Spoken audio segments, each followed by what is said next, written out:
Justice Watchers, before we begin, I want to make this absolutely clear. The following broadcast contains public domain courtroom footage, commentary, and legal analysis. This content is presented under the fair use doctrine as defined by 17 USC 107 and is protected by multiple Supreme Court rulings, which you see below. This stream is transformative, educational, and journalistic in nature.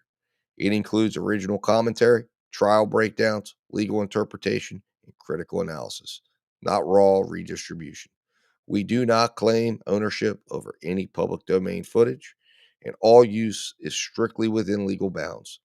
If you're watching this content, you're engaging in a protected, transformative experience, grounded in law, never in speculation. And if anyone has a problem with that, take it up with Campbell, Brady, Miranda, and Irvin.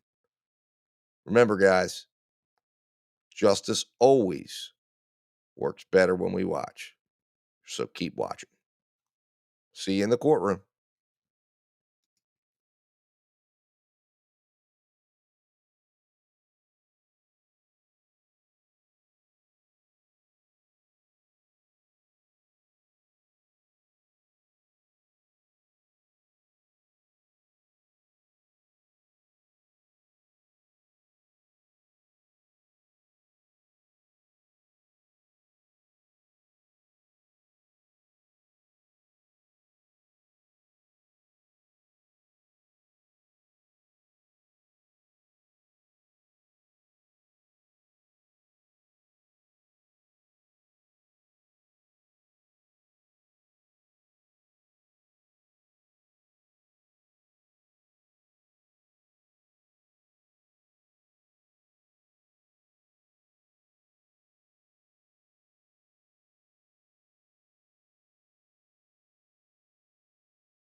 Because another judge is going to do my calendar, okay? And then, and we're going to hear from probably 4 witnesses today. The fourth one is going to be on Zoom. So we're going to take a break between the third one and the fourth one to make sure we have Zoom ready, okay? And I don't think there's anything else that we went over. Is there anything else that Mr. Nealy needs to know? All right. Again, we are going to hand out the preliminary instructions so that they can read along while I'm reading them, and then I'll collect them. Then I'll, or the bailiffs will give them their notepads, and then I'll go over note taking from the standard jury instructions. Okay, and then we'll start with openings right after that. Okay.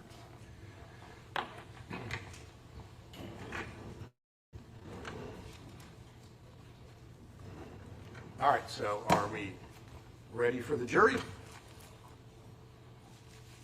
Anyone who is not ready for the jury? Okay, so let's bring the jurors in.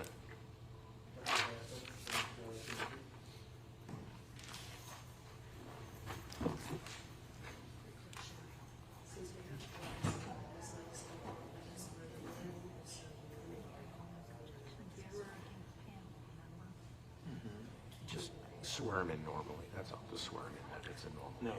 Yeah. All right.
All right, members of the jury, welcome back. What's going to happen at this point is I'm going to read the preliminary instructions to you, and I'm pretty sure I told this to the Monday people, but maybe I didn't say it yesterday, is that I'm going to give everyone a copy of those preliminary instructions, and I think most people process information better by reading along while I read them.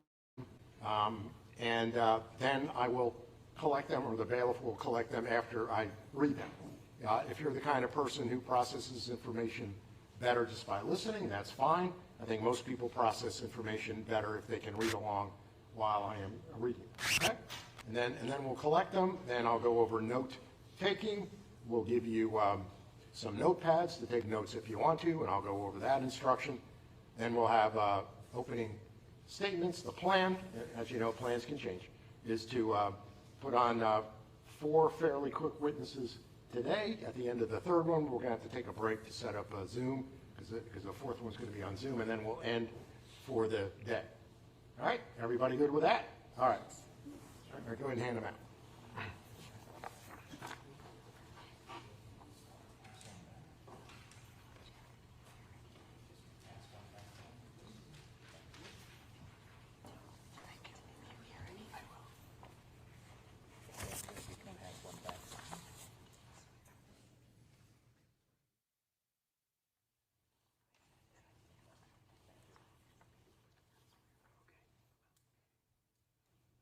Everybody has one? Yes, Your Honor. Very good.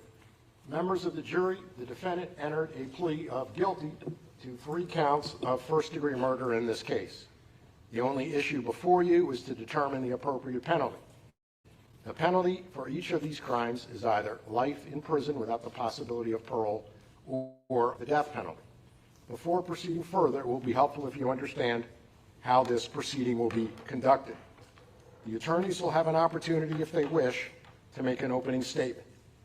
The opening statement gives the attorneys a chance to tell you what evidence they believe will be presented during the penalty phase of this trial. What the lawyers say during opening statements is not evidence. We're not to consider it as such. After the attorneys have had the opportunity to present their opening statements, the state and the defendant may present evidence. Witnesses may be called to testify under oath. If so, they will be examined and may be cross-examined by the attorneys. Documents and other exhibits also may be produced as evidence. This evidence is presented for you to determine whether the state proved, beyond a reasonable doubt, the existence of the alleged aggravating factors. If so, you must weigh whether the proven aggravating factors are sufficient and whether the aggravating factors outweigh any mitigating circumstances the defendant proves by the greater weight of the evidence. Finally, you will decide whether the defendant should be sentenced to life in prison without the possibility of parole or to death. At the conclusion of the evidence and after argument of counsel, you will be instructed on the law that will guide your deliberations. An aggravating factor is the only circumstance recognized by Florida law that could result in a defendant receiving the death penalty. An aggravating factor increases the gravity of the crime or the harm to the victim beyond the harm inherent in every first-degree murder. You must unanimously agree that an aggravating factor has been proven beyond a reasonable doubt before it may be considered by you in arriving at your sentencing decision. The aggravating factors alleged by the state in this case are: number one, Shelby Nealy was previously or contemporaneously convicted of another capital felony or a felony involving the use of violence to another person. The crime of murder in the first degree is a capital felony. The crime of manslaughter is a felony involving the use of violence to another person. Number two, the first-degree murder was committed for the purpose of avoiding or preventing a lawful arrest. Number three, the first-degree murder was especially heinous, atrocious, or cruel. Heinous means extremely wicked or shockingly evil. Atrocious means outrageously wicked and vile. Cruel means designed to inflict a high degree of pain with utter indifference to, or even enjoyment of, the suffering of others. The kind of crime intended to be included as especially heinous, atrocious, or cruel is one accompanied by additional acts that show that the crime was conscienceless or pitiless and was unnecessarily torturous to Laura Ivancic, Nicholas Ivancic, and Richard Ivancic. And number four, the first-degree murder was committed in a cold, calculated, and premeditated manner without any pretense of moral or legal justification. Cold means the murder was the product of calm and cool reflection. Calculated means having a careful plan or prearranged design to commit murder. A killing is premeditated if it occurs after the defendant consciously decides to kill. The decision must be present in the mind at the time of the killing. The law does not fix the exact period of time that must pass between the formation of the premeditated intent to kill and the killing. The period of time must be long enough to allow reflection by the defendant. The premeditated intent to kill must be formed before the killing. However, in order for this aggravating factor to apply, a heightened level of premeditation demonstrated by a substantial period of reflection is required. A pretense of moral or legal justification is any claim of justification or excuse that, although insufficient to reduce the degree of the murder, nevertheless rebuts the otherwise cold, calculated, or premeditated nature of the murder. Once the state has presented evidence of the existence of aggravating factors, victim impact evidence may be presented. Such evidence is only presented to demonstrate the victim's uniqueness as an individual and the loss to the community by the victim's death. However, victim impact evidence must not be considered by you as an aggravating factor.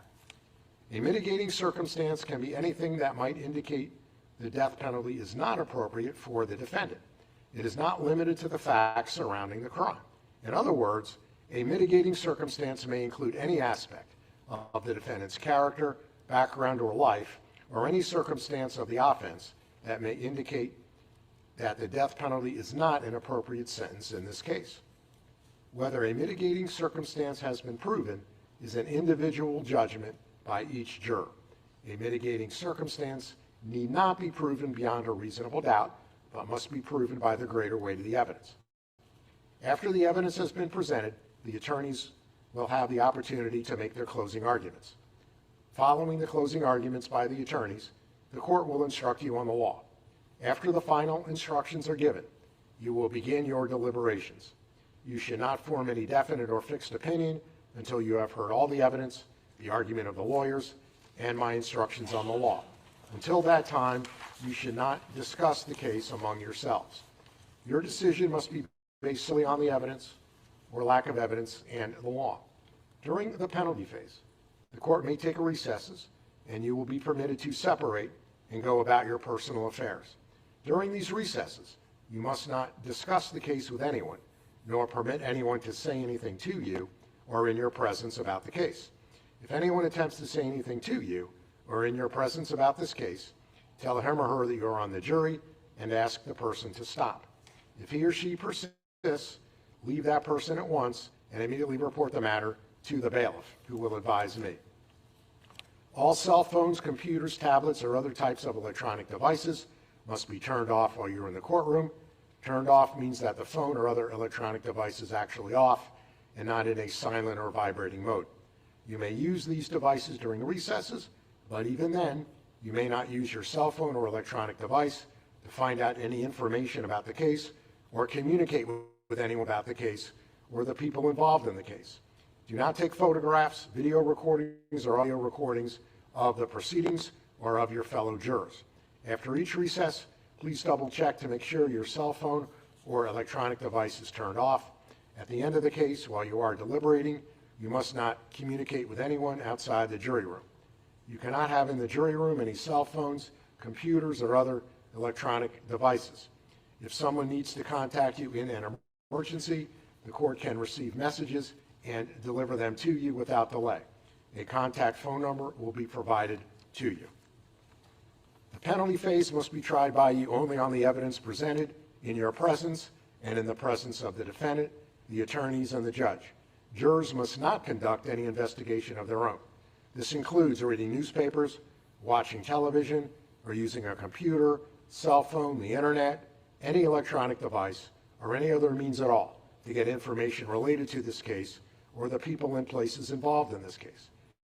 This applies whether you're in the courthouse, at home, or anywhere else. You must not visit places mentioned or use the internet to look at maps or pictures to see any place discussed during the penalty phase. Jurors must not have discussions of any sort with friends or family members about the case or the people and places involved. So do not let even the closest family members make comments to you or ask questions about the penalty phase. In this age of electronic communication, I want to stress again that just as you must not talk about this case face-to-face, you must not talk about this case by using an electronic device. You must not use phones, computers, or other electronic devices to communicate. Do not send or accept any messages related to this case or your jury service. Do not discuss this case or ask for advice by any means at all, including posting information on an internet website, chat room, or blog. What are the reasons for these rules? These rules are imposed because jurors must decide the case without distraction and only on the evidence presented in the courtroom. If you investigate, research, or make inquiries on your own, I have no way to make sure that the information you obtain is proper for the case. The parties likewise have no opportunity to dispute or challenge the accuracy of what you find. This is contrary to our judicial system, which assures every party the right to ask questions about and challenge the evidence being considered against it, and to present argument with respect to that evidence. Any independent investigation by a juror unfairly and improperly prevents the parties from having the opportunity that our judicial system promises. Any juror who violates these restrictions jeopardizes the fairness of these proceedings, and a mistrial could result that would require the entire process to start over. A mistrial is a tremendous expense and inconvenience to the parties, the court, and the taxpayers. If you violate these rules, you may be held in contempt of court and face sanctions, such as serving time in jail, paying a fine, or both. In every criminal proceeding, a defendant has the absolute right to remain silent.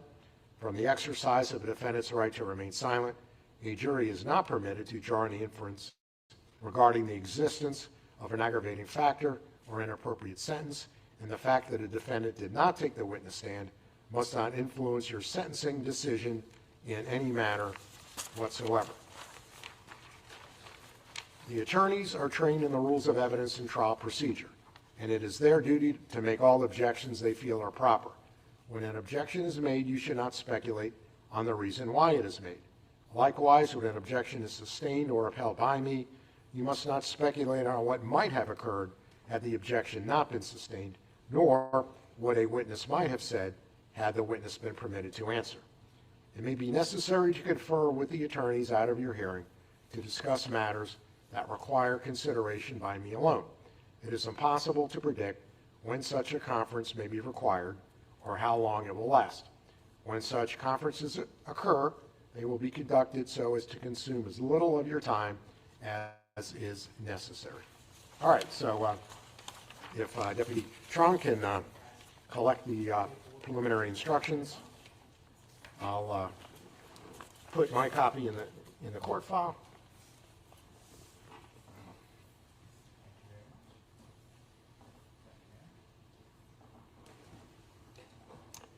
All right, now if we can hand out the notepads.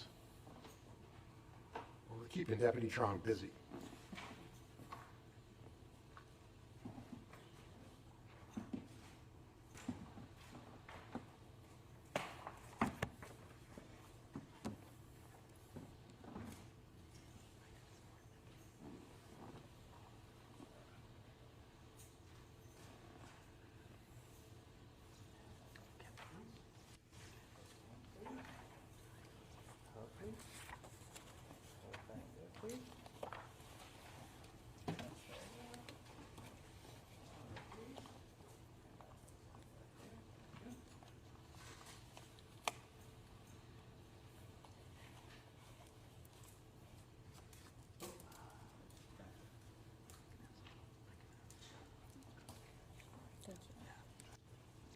As I said on Monday, and I don't think I said on Tuesday, obviously at the very close of the case, I'm going to instruct you on the law. You'll also have a copy of those final instructions, and you'll be able to follow along as I read them. You'll also be able to take them back into the jury room with you.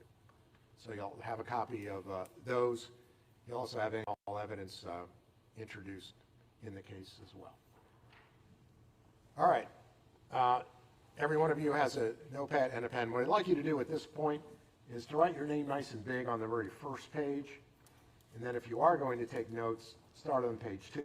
That way we can see that it's your notepad, it's not anybody else's.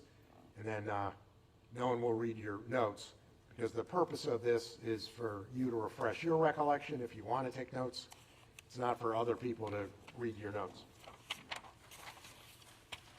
All right, everybody ready? If you would like to take notes during the proceeding, you may do so. On the other hand, of course, you are not required to take notes if you do not want to. That will be left up to you individually. You have been provided with a notepad and a pen for use if you wish to take notes. Any notes that you take will be for your personal use. However, you should not take them with you from the courtroom. During recesses, just put your notepad down on your chair. If you want to take the pen with you, you can. Just don't forget to bring it back. After you have completed your deliberations, the bailiff will deliver your notes to me. I will give them to my judicial assistant. She will destroy them. That's one of her favorite jobs, especially compared to the other things that I give her. No one will ever read your notes. If you do take notes, do not get so involved in note-taking that you become distracted from the proceedings. Your notes should be used only as aids to your memory. Whether or not you take notes, you should rely on your memory of the evidence, and you should not be unduly influenced by the notes of other jurors. Notes are not entitled to any greater weight than each juror's memory of the evidence. All right, anyone have any questions before we begin with opening statements? All right, I'm going to see any hands. Ms. Raby, you may proceed with your opening statement.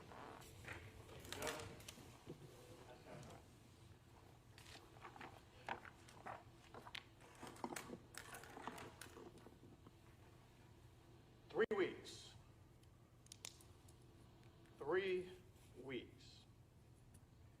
We are here today because between December 14th, 2018 and December 16th of 2018, this defendant, Shelby Nealy, murdered Richard Ivancic, Laura Ivancic, and Nicholas Ivancic so that he could avoid the consequences of his actions for what amounted to 3 more weeks.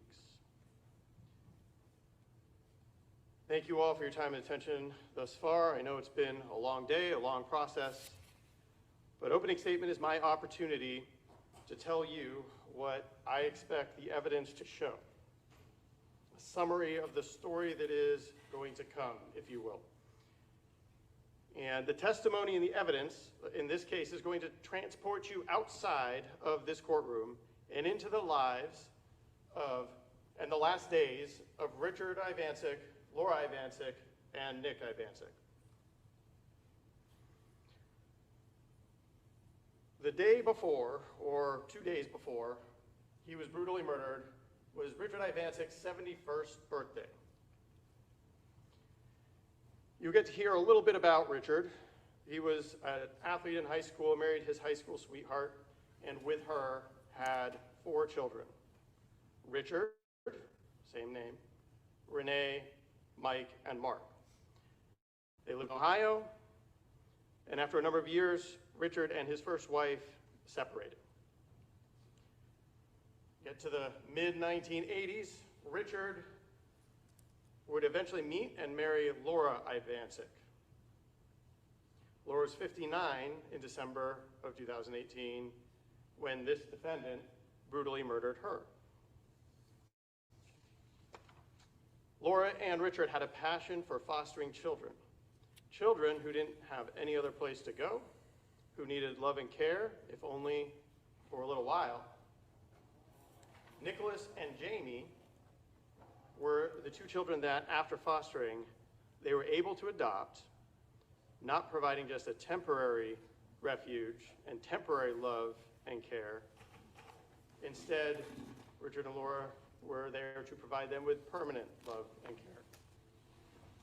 Nicholas had been born in 1993, which means he was 25 years old when this defendant killed him. And Jamie had been born in 1997. So in Ohio, where all these people were living for a period of time, Nick, as he got older, teenage years, worked for a time at Burger King. And he becomes friends at Burger King with another employee there, this defendant. Through this friendship, the defendant meets Nick's sister, Jamie. They become romantic, the defendant and Jamie, and they marry. Early on in their relationship, which would have been roughly 2015 and 2016, they moved to South Florida, where Richard had moved, and lived with him for a time. But then they end up moving back to Ohio, where Laura had remained and was living because her mother was dying and she was staying to care for her mother. This defendant and Jamie have a child in Ohio a little girl named Bella, who would have been roughly 3 in December of 2018, when the most relevant time period. So the defendant and Jamie live with Laura or other members of Laura's family for a little while up in Ohio. And then the defendant and Jamie end up moving back down to Florida and living again with Richard in Spring Hill, here, close to here in Hernando County. Jamie and the defendant and their child live there for a time in Hernando. Laura's mother does pass, and she moves down to Florida to be with Richard. So roughly mid to late 2017, this defendant and Jamie rent a house at 10930 Norwood Avenue in Port Richey, which is in Pasco County. So now they and their child are living there alone, and Jamie has a second child, a little boy who will end up being approximately 1 year old in December of 2018. By mid to late February of 2018, the residence at 10930 Norwood Avenue is abandoned. Family is gone. Jamie's phone's having problems, but Laura and Richard and others still communicate with Jamie via texting or social media. Time passes. Laura and Richard, who had been close with Jamie, living with her, regular part of her life, they keep communicating with her, or trying to communicate with her, and trying to see their daughter. Jamie's family is in Ohio, and they're in Texas. Finally, Jamie and her family, which would be this defendant and the two kids, are going to come to Florida to visit. So by now, Richard and Laura have moved to 1954 Juanita Way, which would have been, they moved there sometime in mid-2018, which is in the Little Mobile Home Park in the northernmost part of Tarpon Springs, here in Pinellas County. It's a 55-plus community, but Nick stays with them for the most part too. He lives there as well. And he'd been living with Richard for some time in Florida during the point where Richard had moved down here. So now Jamie and her family are coming to visit 1954 Juanita Way early to mid-December of 2018. They'll be there for Richard's birthday, the holidays, but at some point between December 2nd and December of 2018 and December 7th, so 2nd and 7th of 2018, Jamie's gray Hyundai vehicle arrives with this defendant, the two kids, but no Jamie. This defendant explains to them how Jamie couldn't make it because of work. She had to stay in Texas. They were also ducking collections investigators because they had abandoned the Norwood Avenue residence. So Jamie remained in Texas and didn't come.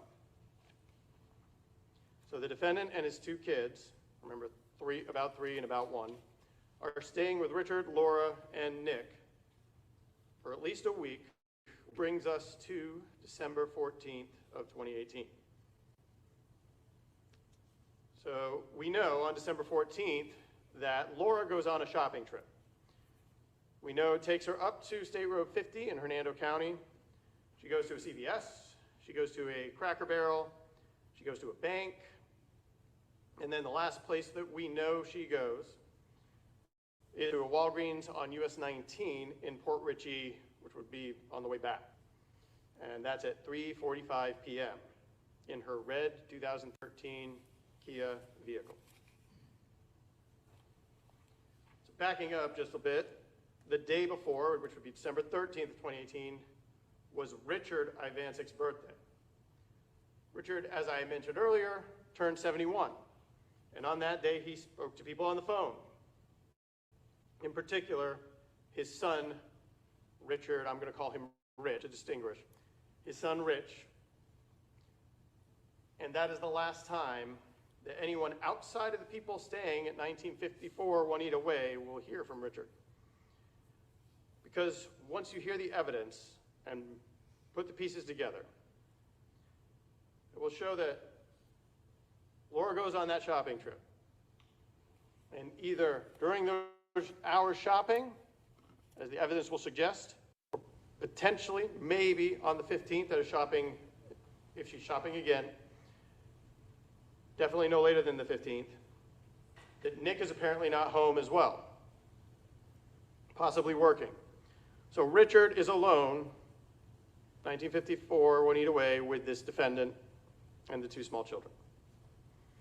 And this defendant, all along, had been planning to murder everyone in that house.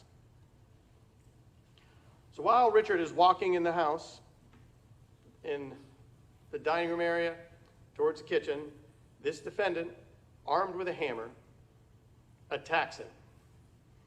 Richard gets hit twice in the chest. A third blow hits him in the neck.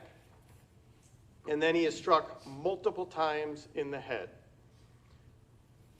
Richard lies there horribly injured for some period of time as the defendant realizes he's not dead, and then comes back and attacks him more, inflicting injuries that will ultimately result in Richard's death.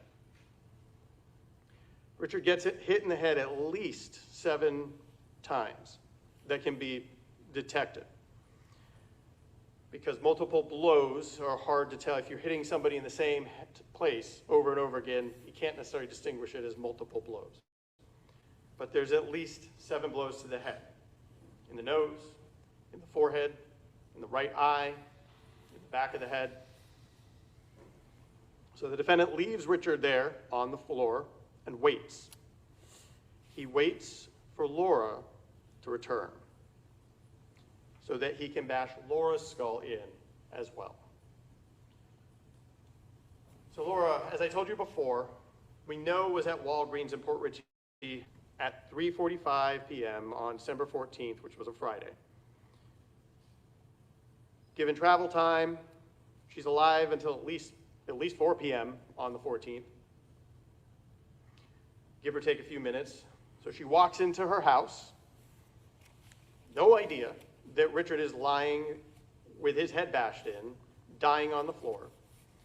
And as she goes to enter the kitchen, the defendant begins bashing her head in with a hammer, striking her at least 5 times in the back of the head.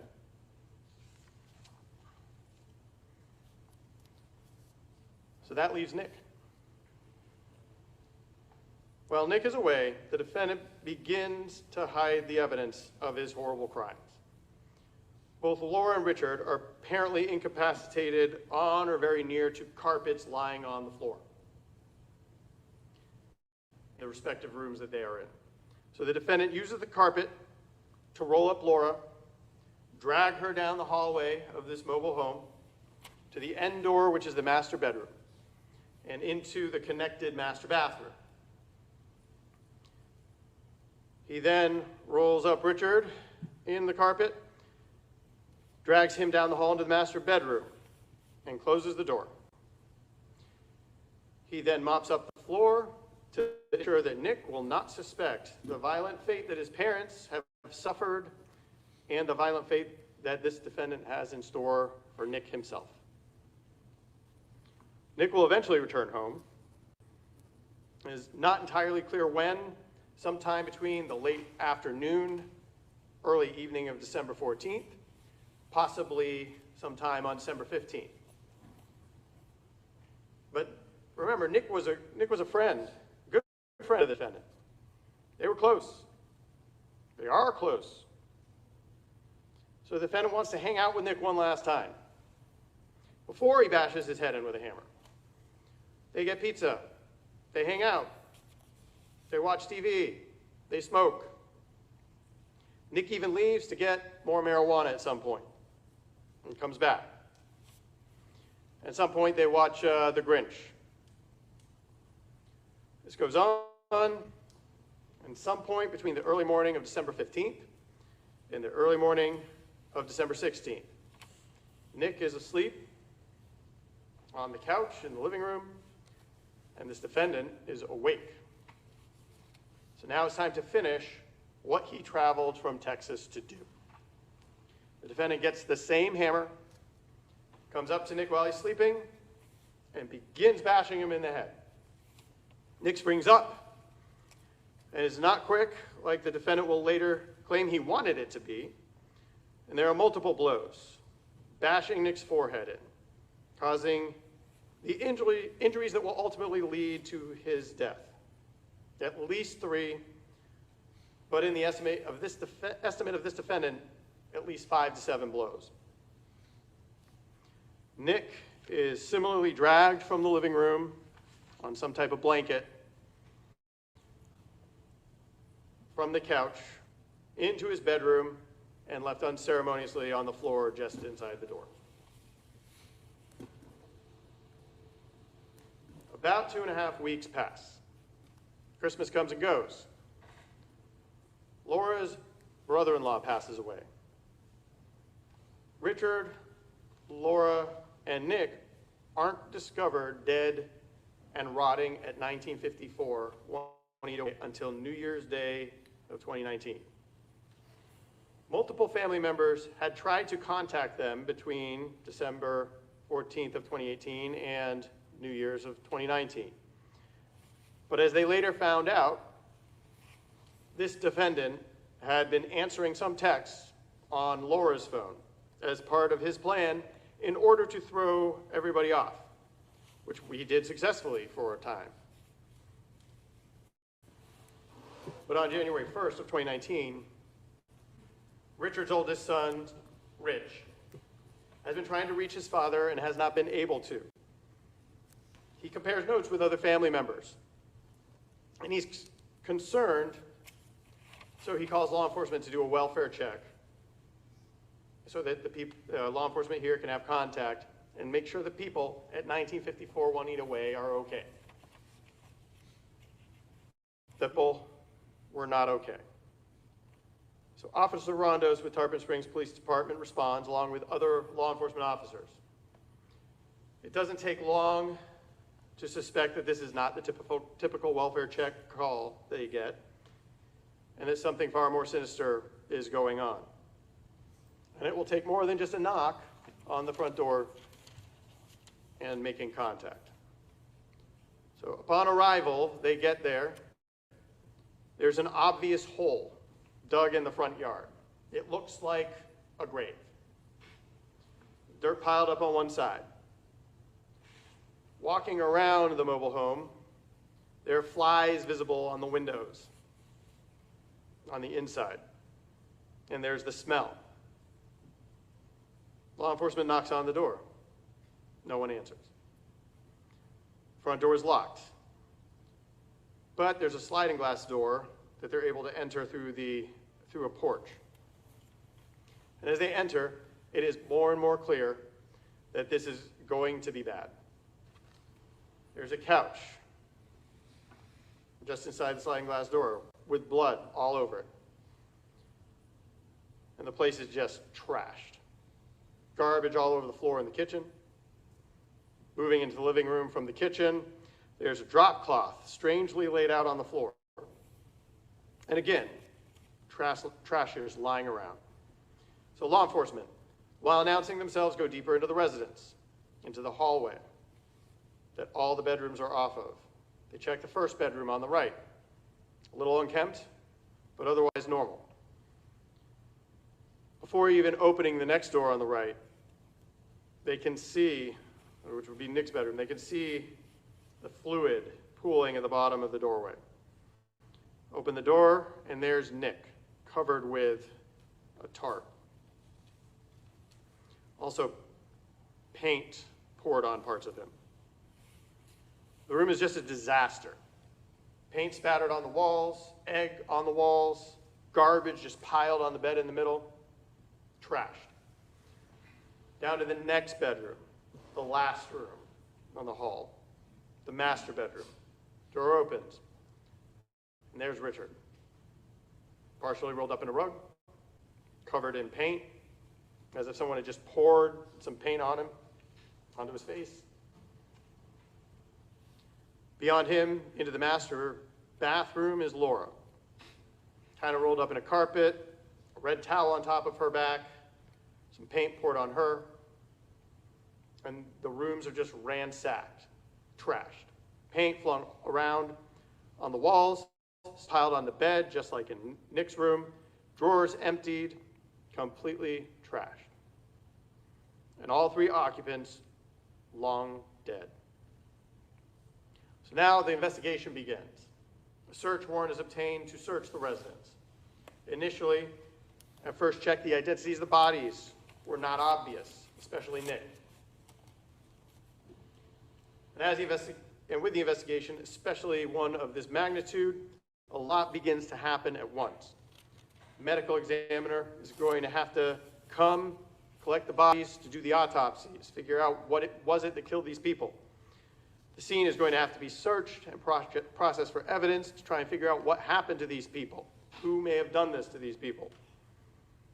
Anyone who could have or could lead to information, law enforcement is going to try and seek out and speak to. So on the scene, various areas of blood spatter are found and documented.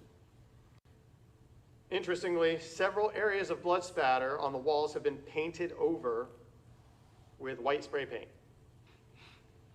But multiple receipts and similar items are found from the December 14th of 2018 and later.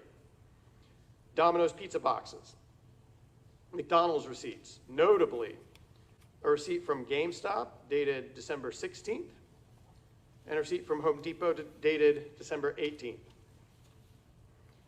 A white Krylon spray paint can is found in a box of trash on the porch. And in the washer of the laundry room is found a shirt with the Punisher logo on it and some shorts that appear to have either paint splatter or some sort of chemical like bleach or something splatter on them. Fingerprints are attempted from all kinds of different objects, all kinds of different places within this residence. Ultimately, a hammer is located underneath the master bedroom bed. That hammer will eventually be tested for DNA and it will match its last victim, Nick. This defendant's fingerprints end up being found all over the place. Jewelry box in the master bedroom, on that Krylon white spray paint can, on a package for masks. I say masks, I'm going to call them COVID masks. But remember, back in December 2018, nobody had heard of COVID. Nobody had even heard of a COVID mask. We all learned about that in 2020. But those things were still sold, still available, and there was a package for them with this defendant's fingerprint on it. There are also some things that should be there that were not. Most notably, Laura's red 2013 Kia vehicle is nowhere to be found. The only vehicle there is Richard's, a van belonging to Richard that was really Nick's, that Nick would use. Nick and Richard's IDs are not located. There's some personal items that are missing that are expected to be there. Richard was a coin collector. There's no, all the coin collection's gone. There's a revolver that should be there that's gone. Now, I told you multiple things are going on at the same time. One of the things that develops is that Jamie and this defendant are two people that law enforcement want to get in touch with, if for no other reason than for notification of what has happened and basic information. Eventually that shifts to wanting to locate the two of them and their kids because no one is sure exactly where they are or where they even should be. Later in the investigation, Jamie's gray Hyundai vehicle is located at the clubhouse parking lot of the mobile home park, which is roughly a couple hundred yards away from 1954 Juanita Way. The trunk is stuffed with multiple trash bags full of things that clearly came from 1954 Juanita Way. Paperwork that would have been in Richard and Laura's bedroom. Laura's and Jamie's passports. Some receipts indicating that the defendant had been in Texas until at least December 2nd of 2018. In the garbage bag, some receipts from Laura's probably last shopping trip on December 14th. There's a pillow saturated in blood. And also Laura's purse, which we know had gone on that December 14th shopping trip with her, and that also has blood on it. So major focus swiftly becomes finding this defendant, finding Laura's red 2013 Kia vehicle. With the help of law enforcement in Ohio, on January 3rd, 2019, Laura's 2013 red Kia vehicle is discovered at 1573 Newman Avenue in Lakewood, Ohio. And one of the people staying at that address at that time was this defendant. So Detective Anderson and Detective Scarpati with Tarpon Springs Police Department travel to Ohio. The 2013 red Kia is eventually searched. and more receipts are found. Walmart, McDonald's, and more, spanning dates since December 16th of 2018. 1573 Newman Avenue is searched, and a wallet with Richard and Nick's driver's license is located. Also, their credit cards, Richard's coin collection is found, some other items of interest, and also notably a weight belt. Through all the receipts that are collected from the various places that they were found, detectives are able to see that on December 16th of 2018, this defendant went to Walmart in Palm Harbor wearing the shirt with that Punisher logo that was found in the washer, and he buys a bunch of scented things, scented things which were also found in the house. He goes to McDonald's that day, gets chicken nuggets at lunchtime. He goes and sells a bunch of Nick's video games wearing the same Punisher shirt at GameStop in Palm Harbor in the evening hours. And then he eats at dinner time at McDonald's, again, getting chicken McNuggets. On December 17th of 2018, in the evening, he's at McDonald's again getting chicken McNuggets. December 18th of 2018, the defendant spends the late morning hours going to Walmart in Port Richey, where he purchases that Krylon white spray paint, as well as the COVID masks. Also, some additional items to include clothes that he will later be seen in. He goes to McDonald's that day around lunchtime and gets, surprise, chicken nuggets. And then he goes to Home Depot in Port Richey. At Home Depot, he buys tarps, which are found in the residence. One of them laid out. One of them appears to be on Nick. He buys a paint can opener, which is found in the residence. And also on the Home Depot surveillance, you can observe that he is wearing blue shoes, and I'm going to call them unblemished blue shoes. On December 20th of 2018, he goes to Dunkin' Donuts and Holiday.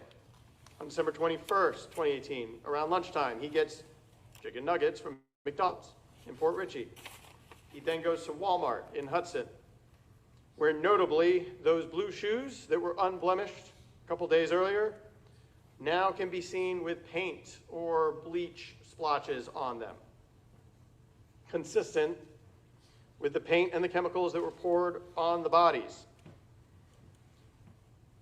The defendant orders Domino's Pizza that evening at 1954 Juanita Way, so that would be the 21st, where he is still staying. On December 22nd, he goes to the McDonald's in Port Richey in the evening.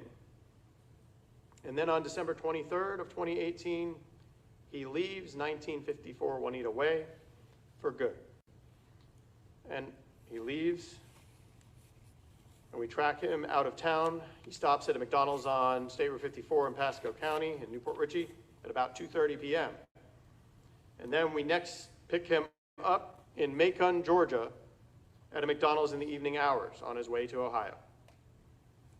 And every time we were able to see the defendant and see the vehicle that he is using at any of those locations, it is the defendant driving that 2013 red Kia vehicle. Laura's 2013 red Kia vehicle. And then sometime Christmas Eve or Christmas, the defendant is in Ohio until he is caught on January 3rd.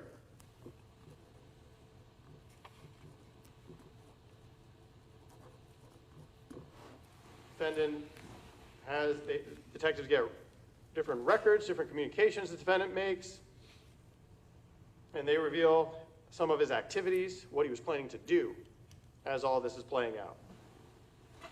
As I told you, Ohio authorities picked up the defendant, and Detective Anderson and Detective Scarpati flew up to Ohio as quickly as they could.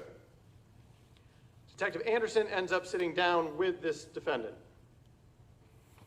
and the defendant confesses.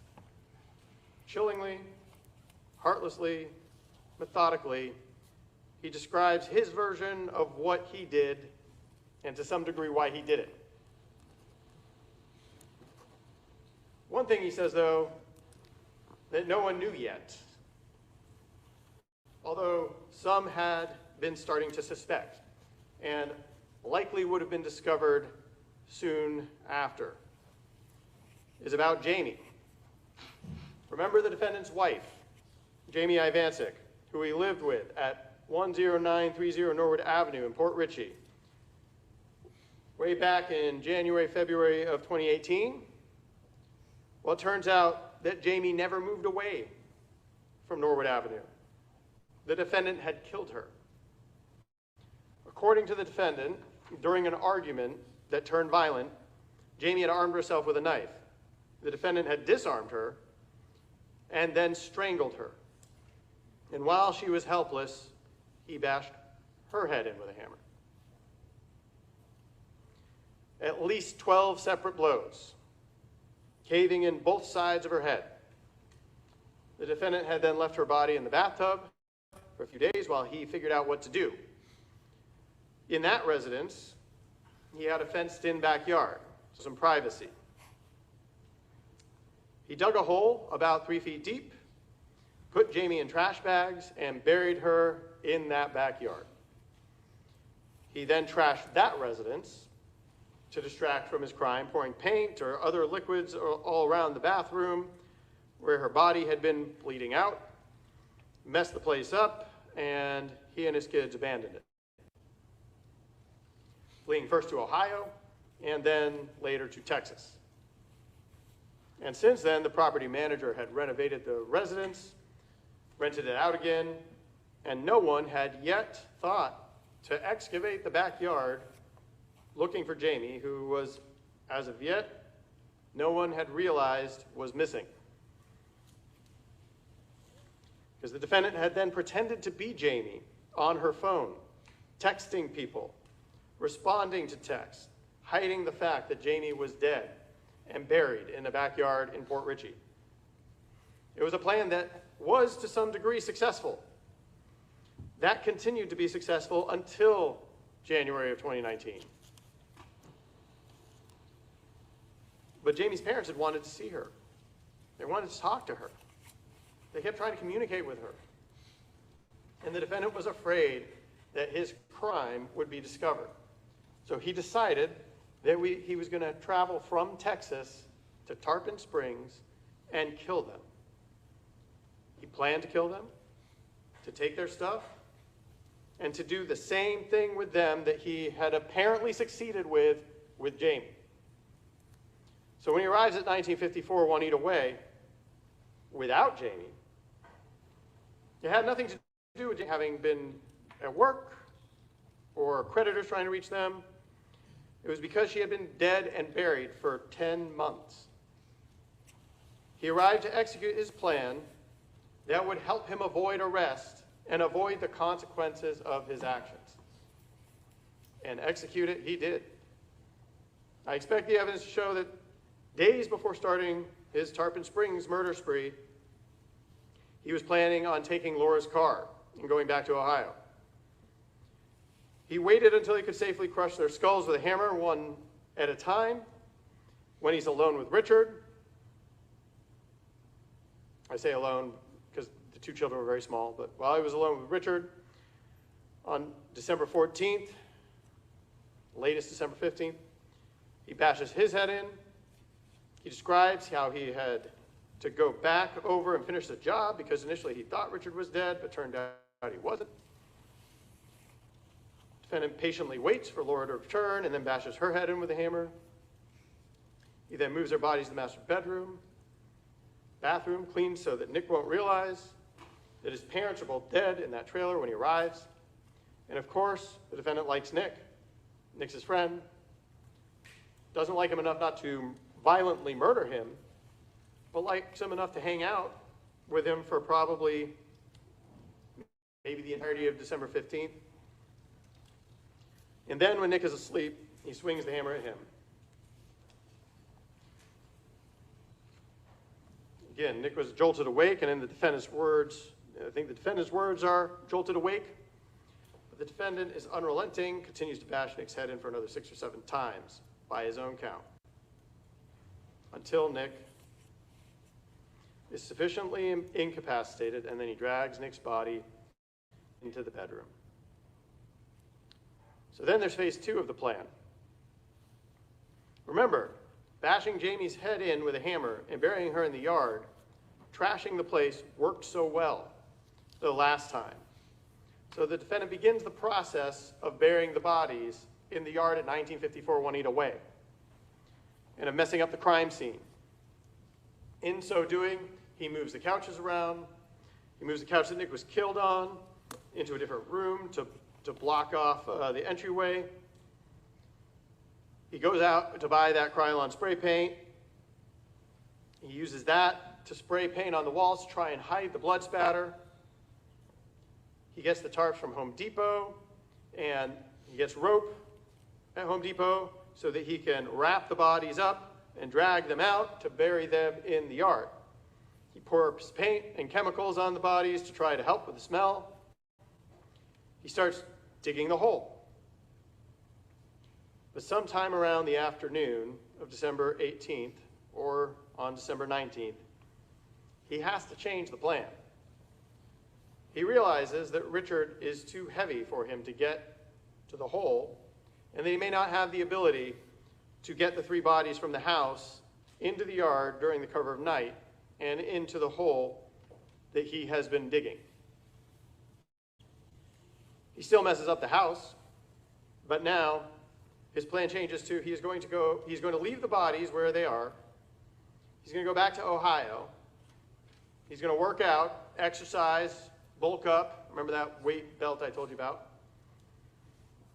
And in the meantime, perhaps the bodies will get lighter as they decompose. And then the defendant will return sometime around February, complete the plan, and bury the bodies. He uses Laura's phone to send messages to her family members, just like he did with Jamie. So on December 23rd of 2018, when he leaves 1954 Juanita Way, leaves the decomposing bodies of Richard, Laura, and Nick en route to Ohio. He does so to enjoy the remainder of the 3 weeks that he had bought himself for the price of violently ending 3 lives. Now, that's not all the evidence that I expect you'll hear over the next few weeks. Over the course of the next few days, Mr. Doga and I will be presenting evidence to give the general circumstances of the crime, but also to prove 4 different aggravators with respect to each of the 3 murders. 1, that the defendant has been convicted of another capital felony or violent felony. And since the defendant sits before you, having already pled guilty, he has been convicted of manslaughter for killing Jamie, which satisfies that aggravator, and also for each other murder he's been convicted of. 2, that the defendant committed the offense to avoid arrest. That in murdering Richard, the defendant was trying to avoid the arrest for killing Jamie. That in murdering Laura, the defendant was trying to avoid arrest for killing Jamie and Richard. And that in killing Nick, he was trying to avoid arrest for killing Jamie, Laura, and Richard.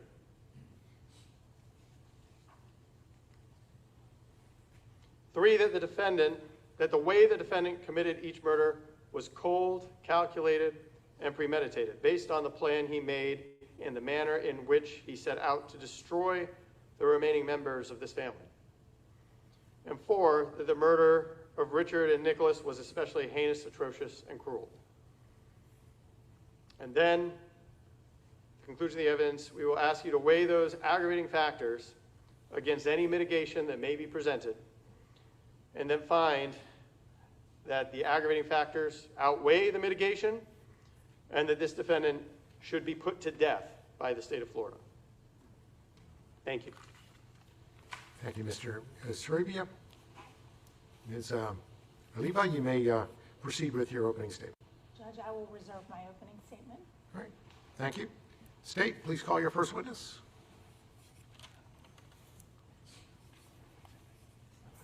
State would call James Quinlan.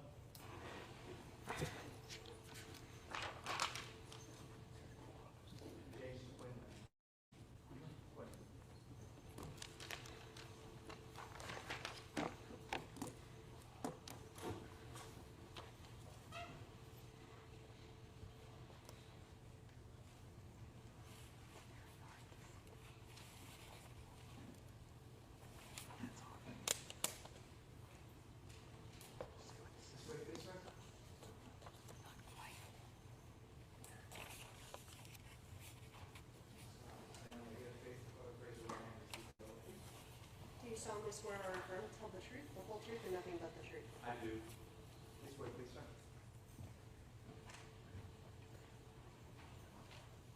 Please watch your step. Actually speaking to the microphone, loud, clear tone of voice, but record, please. Thank you. Good afternoon, sir. Ms. Stoic, you may inquire. You may.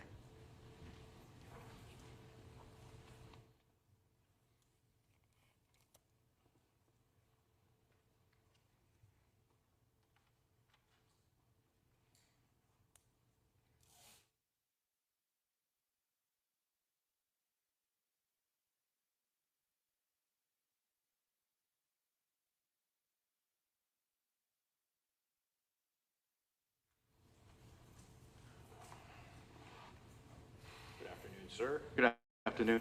Could you please state your name and spell it for the record? My name is James Michael Quinlan, and it's Quinlan. And where are you employed? I retired on July 4th. Where were you employed prior to that? Prior to that, I worked for the State Attorney's Office as an investigator. And as an investigator with the State Attorney's Office, is that a position where you would be a sworn law enforcement officer? Yes, I have been. I've been a sworn law enforcement officer for 40 years this year. In 1985, I went to the academy, was sworn in. I have a bachelor's degree in business with a minor in finance. And prior to becoming a law enforcement officer, I was also Air Force military intelligence. What sort of training did you get to become a law enforcement officer? The basic academy training, but in my entire career, most of my career I spent as an investigator, and I've probably been to every school imaginable except for a canine school to be a canine officer. I've done all kinds of narcotic, homicide, burglary investigations, economic crime investigations, hundreds. And were you working in that capacity as an investigator when actually, let me take a step back for a second. Were you called to assist in an investigation on January, I believe, January 2nd of 2019? January 1st. January 1st, okay. Yes, sir. So you were there 2019. So was that the first day of that investigation? For me, it was, yes, sir. How did you become involved in that? How were you called? So at that time, my role since probably 2014 with the State Attorney's Office was that I was a liaison to law enforcement for like homicide cases and grand jury cases and that kind of stuff. They actually had an investigator who was assigned to assist Tarpon Springs Police, which is a smaller police here in Pinellas County, and they were unable to reach him, so they called me that morning and asked me if I could assist in the case. They would probably have a need for a prosecutor and a judge for a warrant. Okay. And were you able to provide that assistance? Yes, I was. Okay. Did you go actually go out to the scene to Yes, I participate in did. that? I spent probably 10 or 12 hours at the scene on January 1st, 2019. And did they ask you to do anything else to assist with that investigation? That day, nothing else was done. I was only a tool utilized to facilitate a prosecutor and a judge. Okay. And after that day, I agreed to help them out. And I would go in the morning and do my work here, I had to do in the morning, and then go to Tarpon Springs Police. And they had a to-do list. It was a list of leads and things they had to get done. It's a smaller agency. It's very small. Police department, small CID unit. And would take things off that list and go do them for them in the daytime. Can you explain to the jury what a CID unit is? So CID is Central Investigations Division. It's usually people who are assigned preliminary to work on specific crimes like burglaries, homicides, rapes, narcotic investigations, and that kind of stuff. Tarpon Springs Police has a smaller CID unit than most agencies in Pinellas County, and that's why we used to provide an investigator to them who was not available the day they called for help. And did you assist in performing tasks on each of the days that you went out to the agency? I did, yes, sir, I did. Okay. Do you recall going to the agency on January 3rd? Yes, I was out there that day working. What sort of tasks did they need help with that day? So that day, it was more like when you go into their office, their CID section, there was a list of things they had to get done. I just took the next thing up on the list and do, and that day I was asked I chose to go show several photo packs. Okay. Now, the jury may not be familiar with what a photo pack is, so can you explain what that is and sort of how they're done? Yeah, it's a tool to use analytically to provide investigators information to maybe validate the witness's credibility. Just because you saw a crime, potentially you might not be a good witness, so to say, like you can't identify the person or details of the crime. So we use that photo pack to help narrow down and validate the veracity of the witness to make sure they really did see what they said they saw. Okay. And so you said you got 3 photo packs and went and administered them to different people? Yes, I did that day. Yes, sir, I did. Okay. Now, at that time, did you have any idea who the suspect was? I knew who his name was, but let me tell you a little bit about photo packs and how it's done anyways, all right? So I've done hundreds of photo packs in my life. I've been the preparer and I've been the facilitator on photo packs. And so the way it's been done probably the past 15 years at least is that the person who shows the photo pack has no idea what's inside the photo pack. And the photo pack is laid out with 5 people who resemble the suspect, potentially, but they look same characteristics, but there's actually a page put between each photograph, so there's a point in time the person's brain can be cleared. You're not going from photograph to photograph to photograph, and they might get distracted by, well, now I'm getting confused. So the photo packs were prepared by somebody else, and I agreed to go administer them, and I did so. And that photo pack, each one I showed, had 5 potential people along with the suspect. Okay. And at that time, did you have any idea what the suspect actually looked like yourself? I knew a little bit about it, but I wouldn't know the photo pack because when I take it out, it's a blank canvas. I get out of the envelope, and as I bring it in, I've not done the arrangement of the photographs. I don't put them in like 1, 2, 3, 4, 5, 6. That's done by somebody else, which they did that day. So my job was just to show the photo pack, the 5 people with the suspect with a cleansing page, so to say, between each photograph. And was one of those photo packs that you administered that day administered with a woman named Debbie Lafferton? Yes, it was. Lived at 520 Cary Lane. Okay. And was she able to make an identification with the photo pack you showed her? Yes, she was. Your Honor, may I approach the witness with what's been marked as States 1 for identification? You may.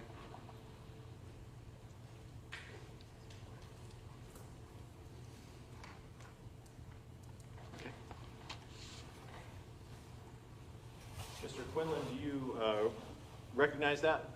I recognize my handwriting in front of me. I do. And It's evidence. It's been opened and sealed by somebody else along the way, but this is a evidence package that you seal up your package you've done the photo pack in. now you mentioned that you recognized your handwriting on the front of it. Yes, I do. In fact, you ask them a series of questions to make sure they clearly understand how important it is not to guess. You can't say you're 80% sure that's the person or you're 70% sure. It's either you know the person or you don't know the person. And I go and clarify that with them ahead of time to make sure that when they do pick somebody, that's the person they believe it to be.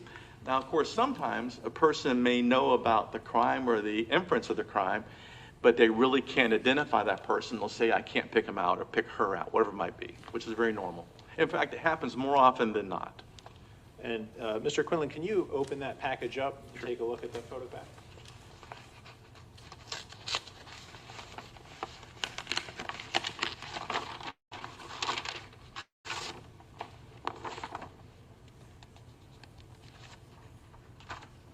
Yes? Can you just flip through, just make sure that it's everything that's supposed to be there is there? If this is what I sealed up originally, it'd be the 5 people that resemble the suspect, and then, of course, the suspect picture.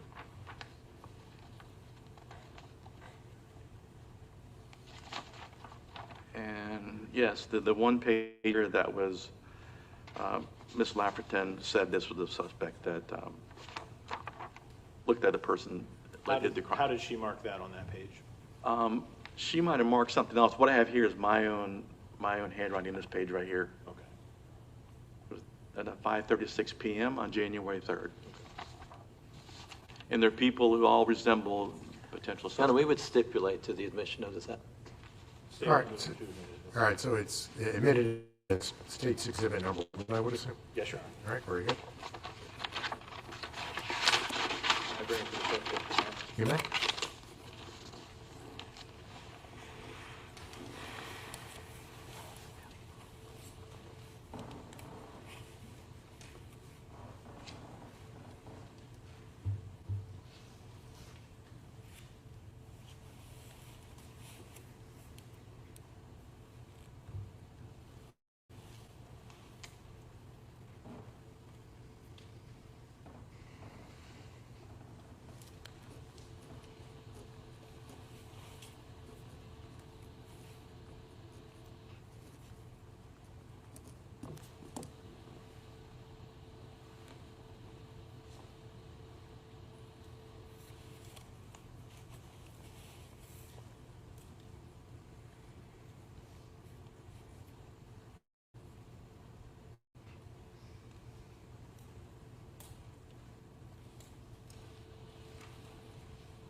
Your Honor, may I publish the page that the detective indicated? You may. Right.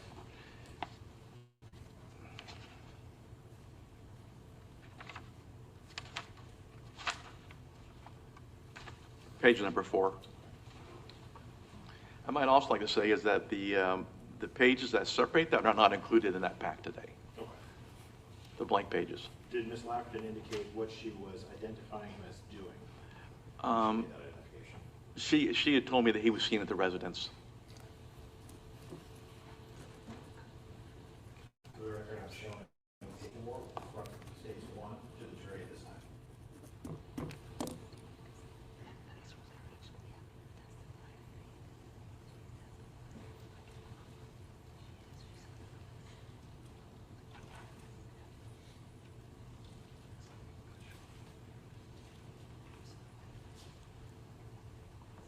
Mr. Quinlan, did you assist with any other activities with the Tarpon Springs Police Department at that time? Trying to assist Tarpon Springs Police with a timeline. They had a large bag of mail that was retrieved from the victim's mailbox. And I agreed to go through that bag of mail and sort of like sort out what was in the bag of mail and to see what the furthest back postmark was in that mail. Can you explain what the importance of that would be? Well, trying to define a timeline, when potentially something was mailed and when it's checked their mailbox. And going through the mail I looked at, the oldest postmark was December 13th of 2018. Which sort of more like made Tarpon Springs Police aware of the fact that the crime happened somewhere after 2013, but before January 1st of 2019. Just for clarification, do you mean sometime after December 3rd? That's correct, yeah, 'cause it was postmarked that day. It usually wouldn't come till the very next day, potentially, but, right. Thank you. I don't have any additional questions at this time, Your Honor. Thank you. Any cross-examination? No questions, thank you so All right. much. Thank you, sir. You may step down. Am I excused, Your Honor? You are. Thank you. State, please call your next witness. Your Honor, at this time, the state called Deborah Lafferton. She's the one on Zoom. All right, so we're going out of order a little bit. All right, so I thought she was going fourth, but that's all right. So we'll take a break, and then we'll try to set up this Zoom, because no matter what sort of preparation you do, there's always an IT issue, okay, no matter what. All right, so we'll go ahead and we'll give you a brief 10-minute break. Hopefully we'll be ready by then, okay? Thank you.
All right, you may be seated. All right, everyone's here, including the state and the defense and the defendant. All right, no one really asked for the rule of sequestration to be invoked, and I've been told that somebody called Court TV, who's a witness, and said, can I watch the rest of the trial on Court TV? So anyone asking for the rule to be invoked, or under the circumstances, that's not necessary? We're not asking for the rule to be invoked. You're not asking? No. Okay. Well, thank you. All right, so Ms. Laverton, can you hear me? All right, and for some reason, I can't hear you. I don't know if that's because I don't see where you have your audio turned off.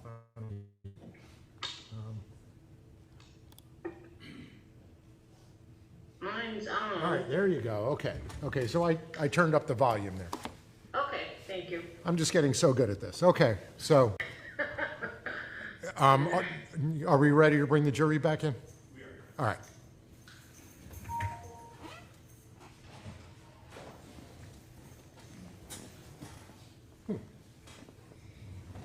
Oh, all right. I left my water in the witness room. Oh, well.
All right. Welcome back, members of the jury. State, please call your next witness. Thank you, Your Honor. This time the state calls Debbie Lafferty.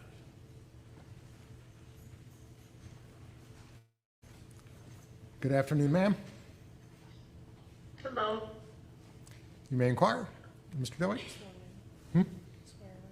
Oh, yeah. All right, ma'am, please raise your right hand. Do you swear or affirm to tell the truth, the whole truth, and nothing but the truth? I do. Very good. All right, you may inquire. Thank you, Judge. Ma'am, can you please state your first and last name and spell it for the record? Deborah Lafferton, DBERALAFFERTON.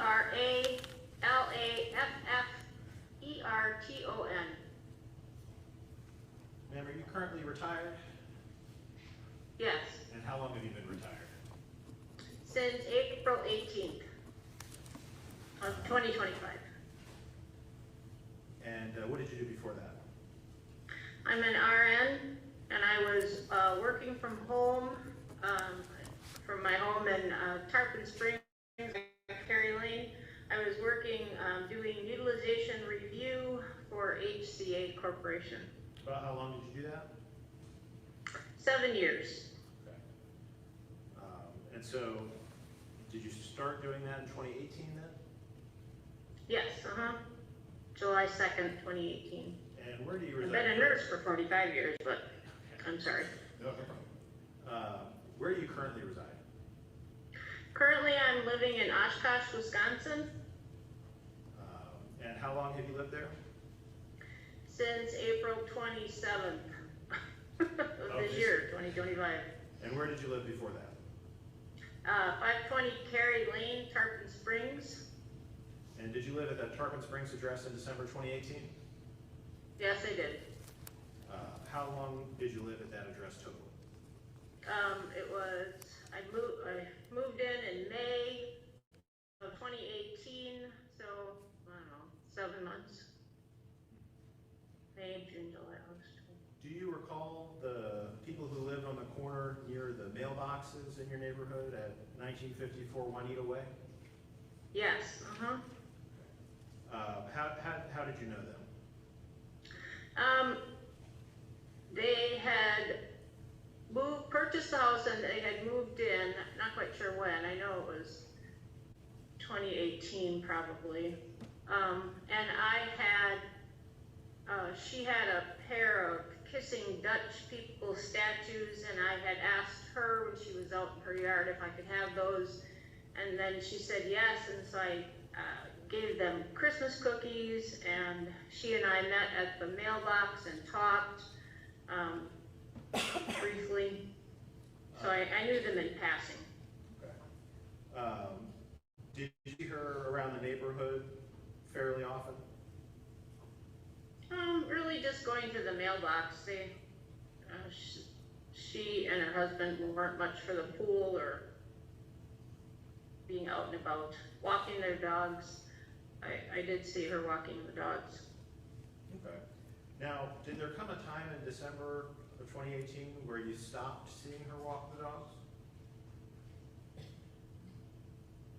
Yes, as far as an exact date, it was just before Christmas. I know that. Would it be fair to say that it was sometime around the middle of the month? Yes. Did you ever see her out and about with her grandchildren that month? Yes, she had,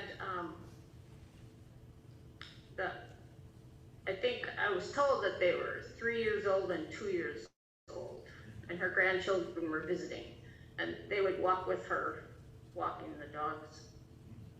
Now, after the point came where you stopped seeing her out and about walking the dogs, did you ever see her out of her residence at any point after that? No. Did you ever see anybody else in the vicinity of the residence after you stopped seeing her? Yes, there was a young man outside the residence on 2 occasions. I saw him, and he was doing what looked like landscaping, but he was digging a trench, and it was about 3 to 4 feet deep, and at the time I saw him, it was at least 6 feet long. Did that strike you as odd? Yes. I remember telling my friend in Wisconsin that there's some guy digging what appears to be a grave outside of this house, but I said, it's just odd that he's out there digging this trench. So is that what it looked like to you then? It looked like a grave, yeah. I mean, the dimensions, to me, look like a grave. Had you ever seen that man in the neighborhood prior to when you saw him out digging the grave? No. Was anybody with him when he was digging the grave? His children were outside with him. I was walking my dogs, and they started to run over because they wanted to pet the puppies, and I had to tell him to not have his kids approach my dogs because they weren't used to children. Were you concerned with what might happen? Yeah. Now, after you saw the man a couple times in front of that residence digging the hole, did you ever see anybody else in front of that residence afterwards? No. Now, did there come a time that the police came out to the residence and there was quite a commotion there? Yeah, that was January 1st of 2019. What do you remember? In the afternoon, they were putting up crime scene tape. Okay. Did the police ever come speak to you about what you might have seen?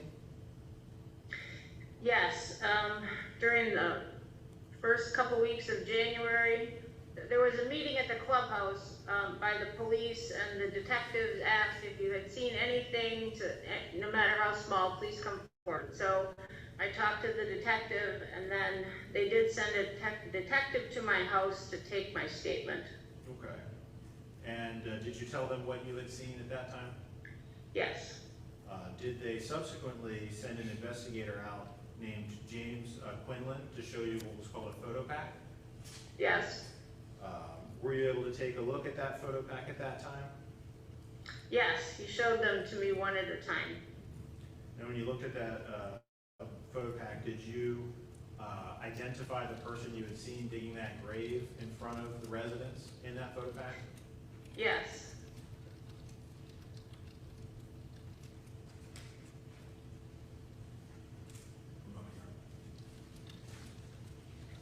Thank you, ma'am. I don't have any additional questions at this time. Thank you. Any cross-examination? One moment. Okay.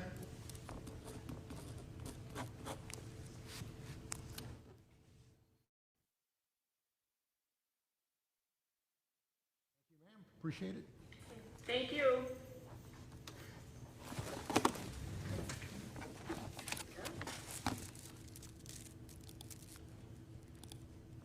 All right.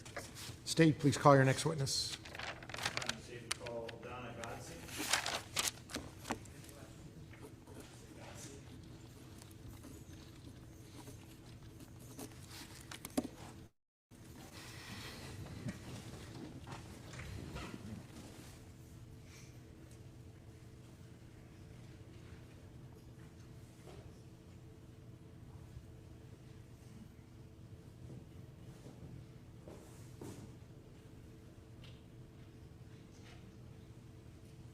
Good afternoon, ma'am. This way, please.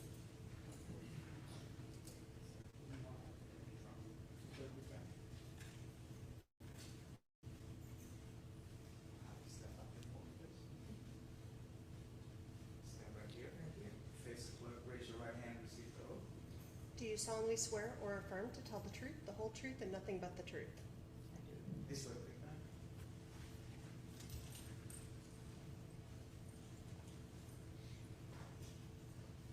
Please watch this step, right? Please steps up.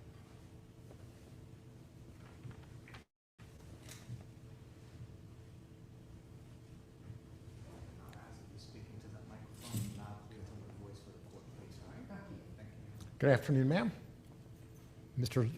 Doig, you may inquire. Yeah, have you sworn her in yet? Yes. Yes. Okay, that's okay. Sometimes you just can't swear enough. Good afternoon, ma'am. Could you please state your name and spell it for? Donna Godson. Could you spell it? Pardon? Could you spell your name for us? Spell it? Yes, ma'am. Godsey. Thank you. Ma'am, are you currently retired? Yes. How long have you been retired? Well, over 20 years. And where do you reside? Pardon? Where do you live, ma'am? Tarpon. Tarpon. What neighborhood? In the Meadows. It's called the Meadows Mobile Home Park. And is that a retirement community? I'm sorry, I can't. Is that a retirement community? Say what? A retirement community? Yeah. Okay. Or a 55-plus community, I Right. guess I should say. Right. Did you live in that neighborhood in December of 2018? Yes. How active are you in your neighborhood? At the time I wasn't real active. I was traveling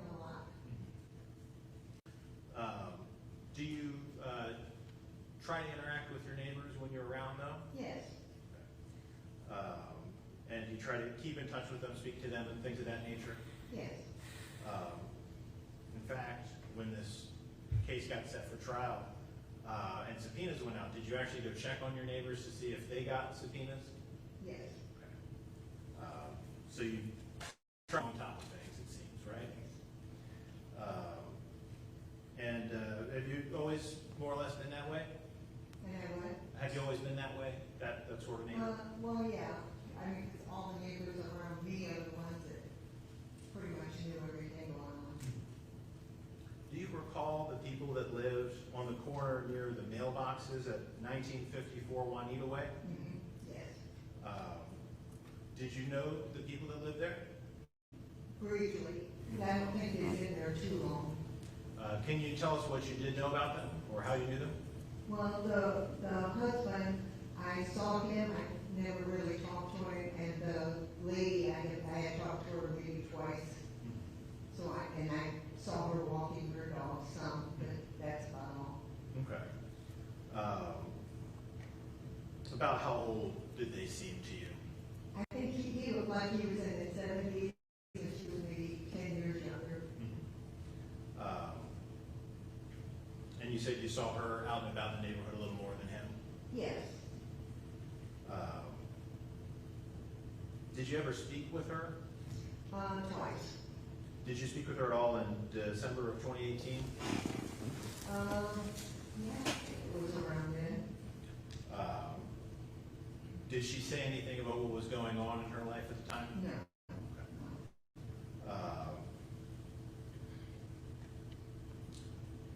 Now, did you ever see her around the neighborhood beyond, say, about a week before Christmas of 2018? I don't remember, but not that I can recall. Okay. Had you seen her walking the dogs fairly regularly before that? Yeah, off and on. I'd see her just out from my door, you know. Now, later in the month, did you see anybody else near the residence that you had not seen before? Yes. Can you tell us about that? There was a man, and he was actually digging a trench the length of her sidewalk. He was outside digging. Okay. How deep did it look to you? It looked like it was getting pretty deep. Did that strike you as unusual? Well, yeah. I mean, don't know why he was digging it. Did you ever speak to him or ask him what was going on? Well, I was going to the mailbox and I waved at him and said hi, and he did the same thing. That was it. Was anybody with the man when he was digging that No. trench?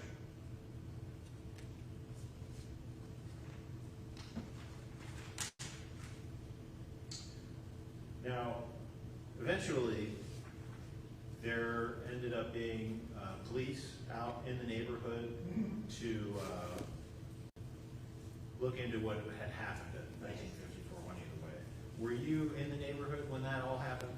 No, because after the 18th, probably like maybe the 21st or so, I went out of town to my son's house for Christmas, so I wasn't there. I didn't know what had happened at all. Did law enforcement reach out to you? Yes, And did you talk to them about what you had seen? on the phone, yeah.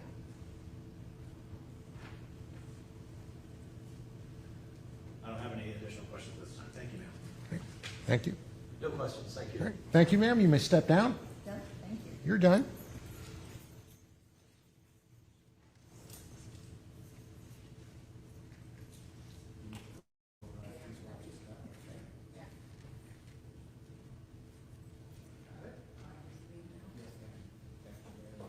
All right. State, please call your next witness. State would call Richard Ivancic.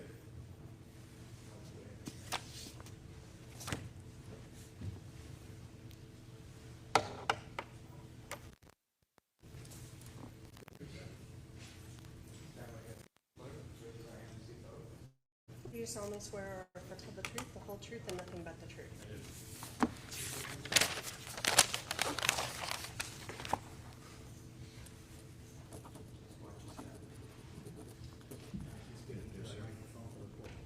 Good afternoon, sir.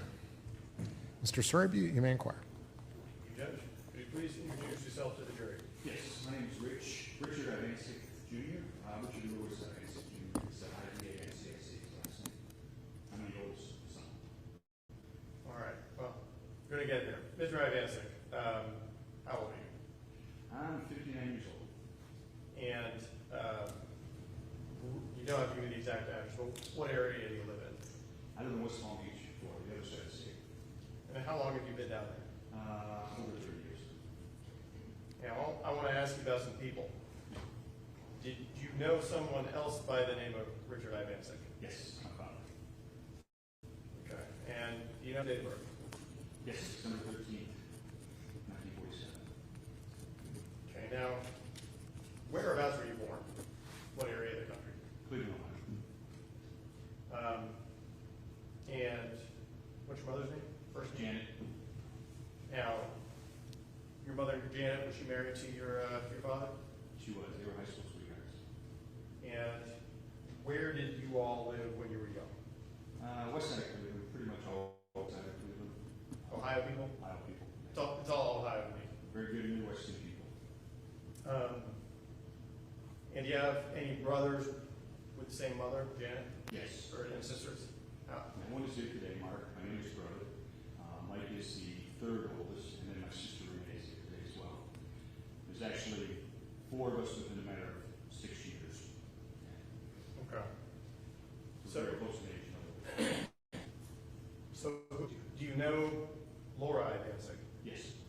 Who is she to you? I knew her. Who is she to you? My dad's second wife. Okay. And when did she come into your life? About a year after I graduated high school in 1985. Okay. And obviously by then your father was divorced. And did he marry Laura? Yes. And while they were together, through the 80s, 90s, what area of the country could they approach? You know, All right, you may.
You may continue. Thank you, Judge. So, Laura and your father were in Ohio. While they were in Ohio, were they fostering children? Yes. And through fostering children, did they eventually adopt 2 children? Yes. And do you know their names? Jamie and Nicholas and Jamie. So, I guess, what would that make their Nicholas and Jamie's relationship to you be? They were ours, not by blood, but by age. They call them brothers and sisters, I guess you know, to us, but they weren't by blood. Okay. Stop. Now, at some point, did your father move down near you? Yes, he did. And was that in the few years prior to his death? Yes, it was. And roughly what area of the state did he move into? I lived on the west side, or the east coast of Florida. Nearly is Lake Worth, Florida. The mobile home there. I was waiting for Laura to come down, and I don't know if it's as expensive here as it is in Palm, but it's a little expensive over there, so we decided to move from West Palm to this side of the state. So when he moved down, did Laura move down with him? No, he did not. No, she didn't, because she was taking care of her mom. Okay. And did your mom pass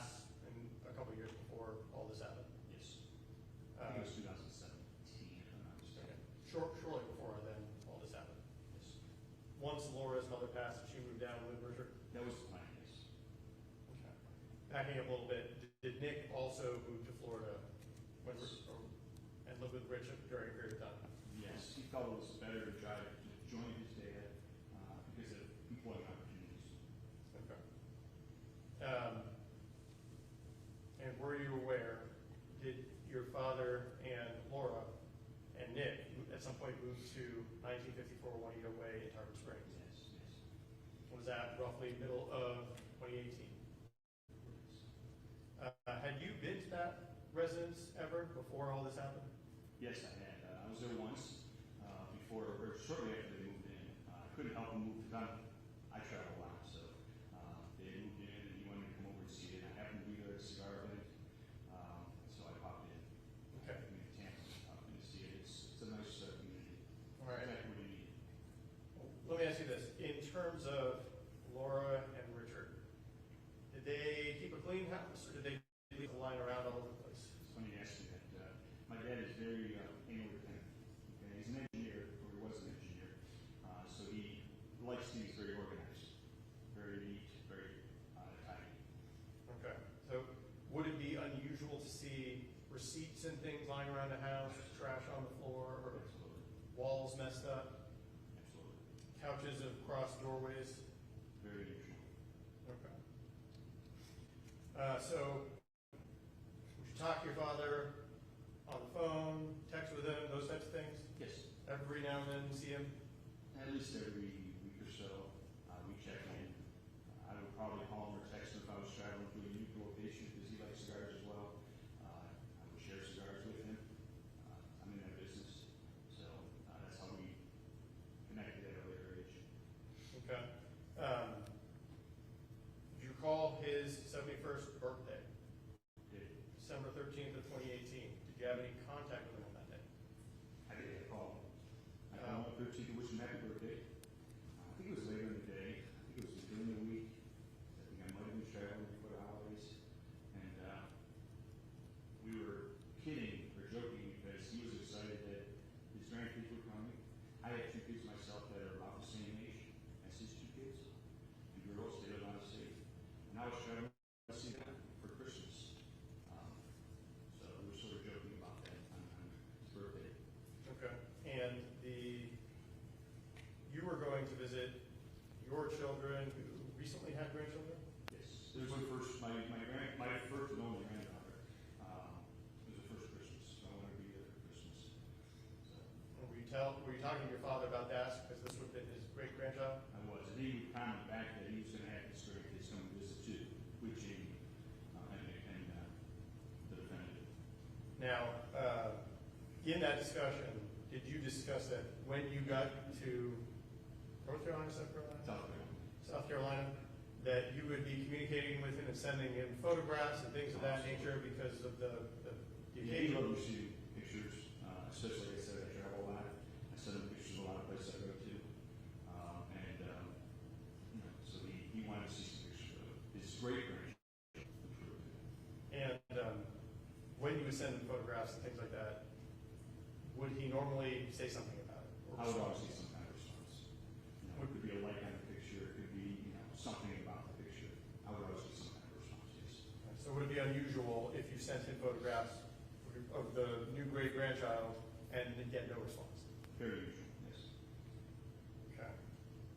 So that birthday, December 13th, 2018, was that the last time you talked or saw him or had any contact with him at all? It was absolutely. So obviously at that point in December, you're going up to visit family, about to be the holiday season. Were there multiple times between then and New Year's that you were sending him photographs? Yes. And did you get any responses after that? Did it get to the point where you were concerned? Did you try to call him? I did. And did you get any response? None whatsoever. Was that unusual? Yes. So as time goes on, is there come a point, December 31st, where you're traveling back? It's about 10 hours from South Carolina back to West Palm. I had plenty of time on my hands to talk. So after I tried to reach out to him, no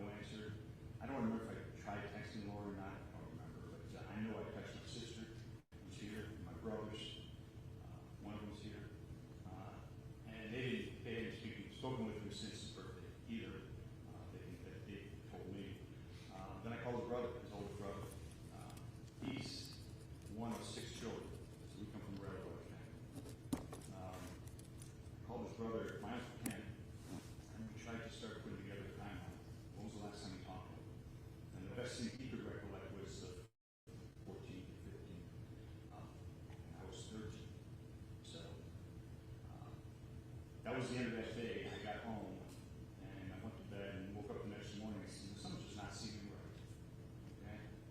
I have a lot of friends in law enforcement, and I know what a welfare check is. All right, now let me ask you this. So now you've compared notes. Are you concerned? Very good to this. Now, you know what a welfare check is.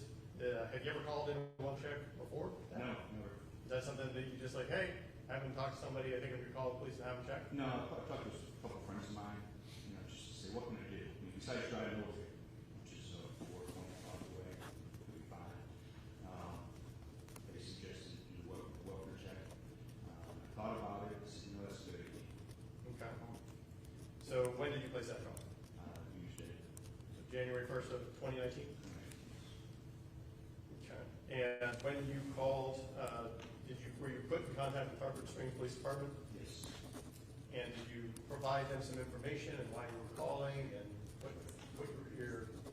why they were going to end up going out to 1954 Winnetka Way?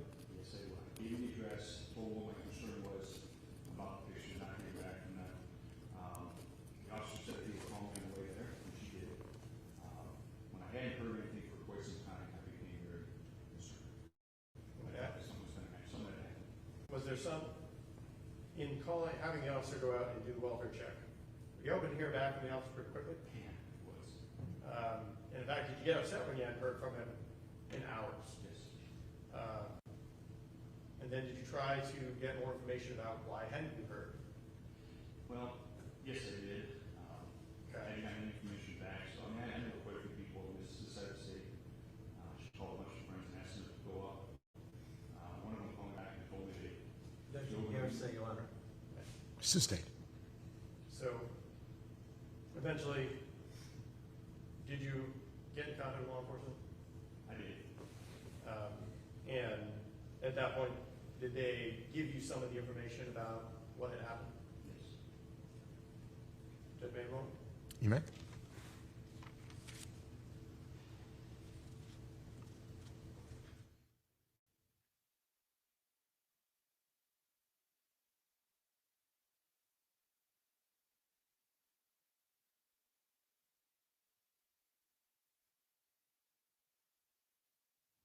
Couple questions for you. Was Nicholas also living at 1954 when you were with them? And there was a van there. Was that the vehicle that Nicholas generally would drive? Yeah, it was in my dad's name, I believe, but he was driving because the Lord showed me the car. He did it was stolen. Okay. Did there come a point around January 4th-ish where after law enforcement, and maybe 4th, maybe 5th, after law enforcement had been in the house and done the investigation, that you had an opportunity to go in the house? I did. Now, and did you see the state of the house? Is that the way that your father would have, and your stepmom would have kept the house? Something I don't know. I don't have no questions. Thank you. Any cross-examination? All right. All right, Mr. Arabia, would you like to present anything else? Yes, Judge. Mr. Ivancic would like to present something to the tax case. All right. Hang on a second, okay. Members of the jury, you are about to hear evidence about the impact of this murder on the family, friends, and community of Richard Ivancic, Laura Ivancic, and Nicholas Ivancic. This evidence will be presented to show the victims' uniqueness as individuals and the resulting loss by the deaths of Richard Ivancic, Laura Ivancic, and Nicholas Ivancic. However, you may not consider this evidence as an aggravating factor. Sir, you may proceed. Thank you. Thank you. Sorry I need to wear glasses because I'm getting old. I'm here representing myself and my family. I could not be here in attendance today. I'd like to read my written statement to verbally express our feelings and discuss the impact this crime has had on me, personally, and my family. I'm speaking to you as the oldest biological son of Richard Ivancic Sr. It was very hard to try and put into a few words a life in the memories. My father, and a bit later with his second wife, Laura, and the journey into the foster system. So where do I start? My mother, Jane, and Rich, had 4 biological children, Richard and Mike and Mark, from the first marriage. Our parents were high school sweethearts,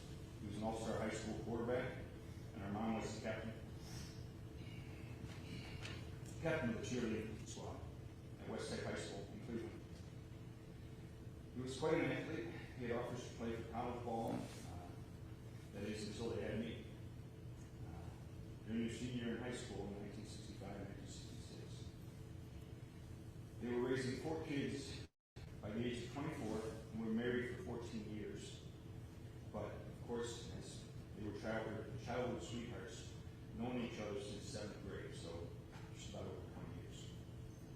After the divorce, my father spent some time searching for what he wanted to do with his life. Since graduating high school, Dad had worked his way up the ladder to CI, which is Cleveland Electrical and Mini, and retired as a draftsman in the engineering department. After meeting his second wife, they decided to start a family. Unfortunately, after having 4 kids, due to the previous medical procedure, my father was unable to see additional children at this point in his life. This led them to the path of foster parenting. Dad and Laura were foster parents for many years to many children when they lived in North Carlton, Ohio. While they fostered many kids from various broken homes and families, his biological kids all lived in different states. We tried to keep in touch with him, get texts, phone calls, occasional visits to town to celebrate a holiday or birthday. Dad and Laura moved to Columbus, Ohio, after he retired, where he started a business called Powerline Accessories with a partner of his. They were what you call a modern-day storm chasers that would send power crews to areas impacted by disasters, like hurricanes that we had before. In fact, many of us in the courtroom may have been impacted by our father's work to restore power during some of the recent hurricanes during the 2007-17 timeframe. In 2017, he sold his shares of Powerline Accessories. During this time, Powerline, he enjoyed boys' trips with his brothers, Ken, John, and Bob, along with some close friends. And on occasion, he would invite the young guys. We would join them, including myself, my cousin Jimmy, or brother-in-law Doug.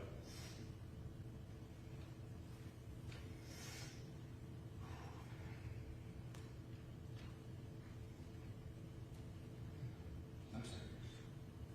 We would have a great time bonding with boys, playing golf, visiting local horse tracks or casinos, just simply enjoying life. It wasn't until they met and cared for Nick and Jamie that they decided that these were the 2 kids they wanted to adopt and raise as their own. Nick and Jamie were very young. I believe around the age of 5 and 8. I could be wrong. Both Nick and Jamie came from very challenging and unstable families. Laura and my dad changed all of that. They quickly became the children that they could not have themselves. They gave them everything they could possibly want or need growing up. Yes, they were quite spoiled. Even after retiring, they took care of Laura's parents in the later years, as well as caring for Nick and Jamie during this time. My dad and Laura loved foster kids that they cared for and were torn every time they had to give them up. They were innocent and loving parents and grandparents that had many more years in front of them. In fact, I was driving back from visiting my kids and granddaughter in South Carolina. I shared pictures of a trip with Dad and Laura, but never would have guessed it this time I talked to them. I will never get to see them again and can only hold on to the memories that we shared along the journey of life before they were all taken away by him. Thank you. Anything else regarding this witness? Any cross-examination? Thank you, sir. You may step back. Thank you. Take your time. Please watch your steps.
witnesses that we're going to have today, so we're going to stop for the day a little bit early, which is not bad news.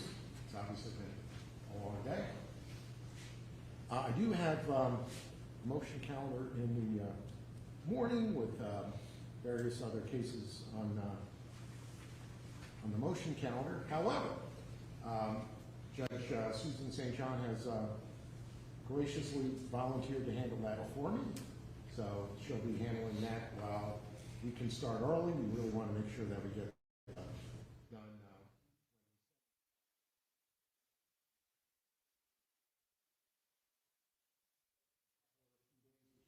Done even a little bit early. So if you can be back tomorrow at 8:45, so we'll have a full day of evidence and testimony tomorrow. I believe that I can tell you where to meet.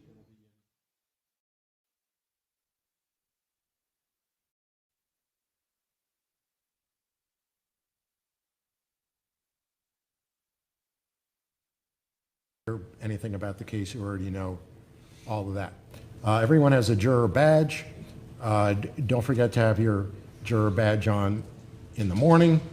If it was me, if I brought it in the house, I would probably forget it, so I might want to leave it in the car, or if you have a purse, keep it in your purse so you don't forget it, and then have it on as you come in, because people see that you have that on. That tells everyone not to say anything to you that they shouldn't say, or say anything about the case or anything like that.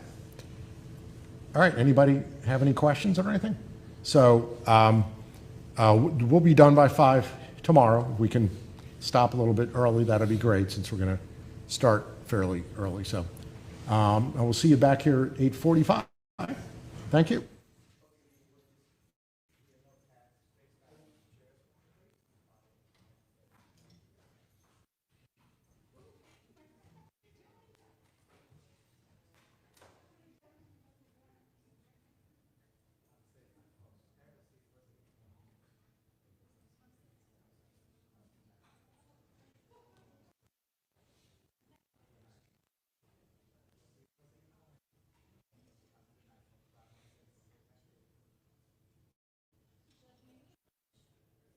Okay. All right. State. Okay.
When you're driving and people say it takes a good hour. I don't know what the difference is between an hour and a good hour, but I guess a good hour is it's really more than an hour. So we're going to take a short 10-minute break, and then we'll talk about any issues we're going to have tomorrow. So we're not going to talk about every single issue that we have remaining in the case, just what we need to know about tomorrow, okay? All right, we'll see you in 10.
All right, you may be seated.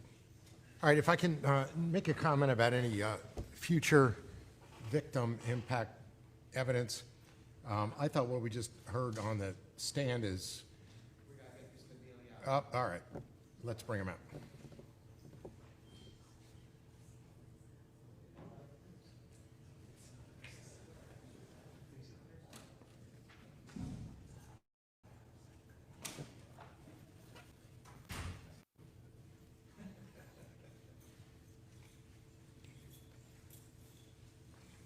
All right, so Mr. Nealy is here now. Everyone's here.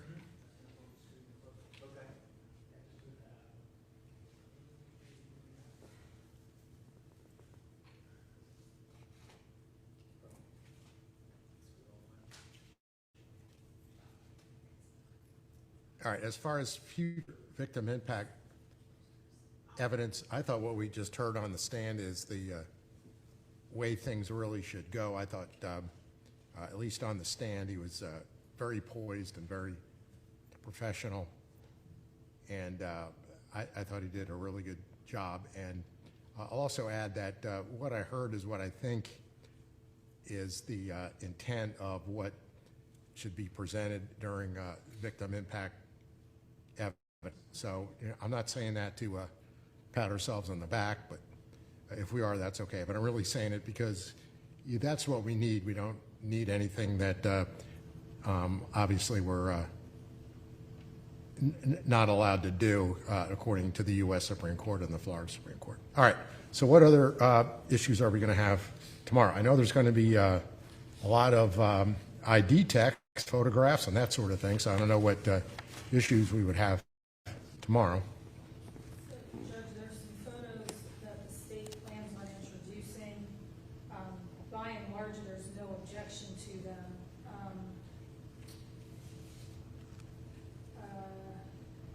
With the exception of, at least from what I understand they're introducing tomorrow, they have lots of photos from the home that show different areas of the home in complete disarray, things thrown, drinks, paint everywhere, that sort of thing, which I understand, why those are being admitted into evidence. But then out of nowhere in those pictures is just a still picture of Jamie and Nick on a wall. There's no blood, there's no nothing, there's no evidentiary purpose for that. It's just when they were little, they were, like a little brother and sister picture together. And there's really no reason to have it.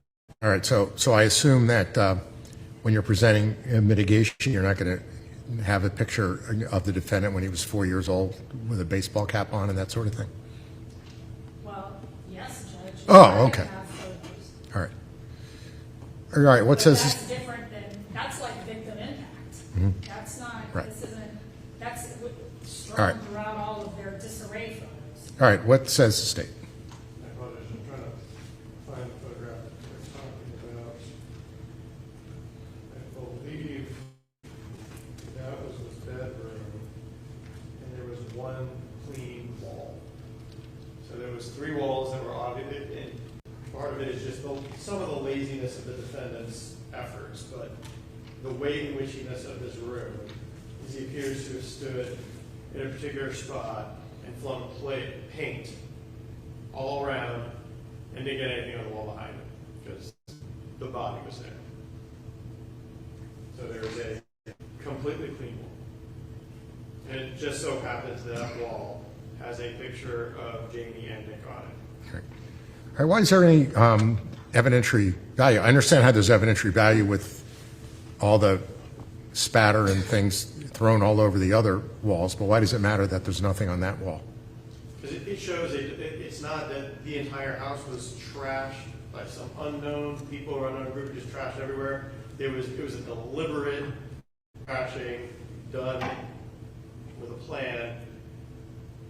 It's like if you walk along the beach and you see a word spelled out, somebody put that there. This shows that somebody obviously did this with intent to disrupt the price. All right. Well, All right, can I see the photograph? We have not disputed that. All that said, I'm not terribly upset about the photo, but that was the purpose.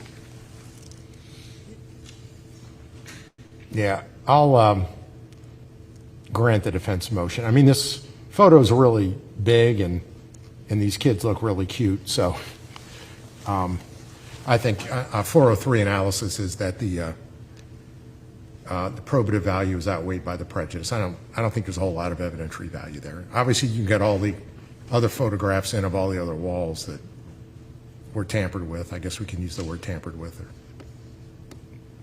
desecrated. That's not a good word either. And then, Judge, there were maybe 6 to 8, I'm trying to remember, 6 to 8 photos from the autopsy that the state used during their perpetuation of Dr. Ignacio's depo. And while I don't dispute that one for each would be appropriate, they're a little bit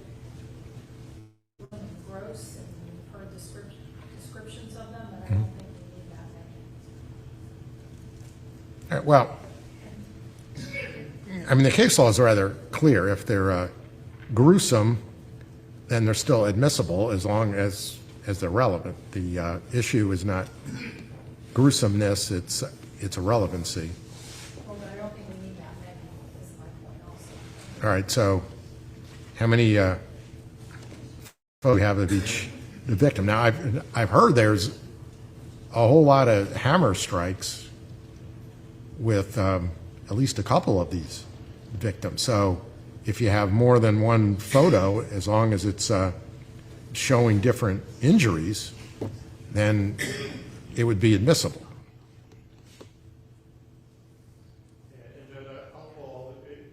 Now would be a good time to go over that. I'll pull all the photos I believe that we have of the bodies. Okay. Because there's one other witness early tomorrow that would introduce other ones. All the ones in the medical examiner, though, were selected specifically because it was the only way that we could accurately explain the injuries. Okay. Did she indicate that in the deposition to perpetuate testimony that all of the photographs were needed for her to explain the injuries to the jury? Well, if those weren't her exact words, it was, do the photographs assist you in explaining exactly what the injuries were? That was asked at the very end of her. Okay, well, it doesn't matter when it's asked. I mean, the issue is if it was asked and if it was answered. So, but I can take a look at it. Yeah, so these are the ones the medical examiner showed.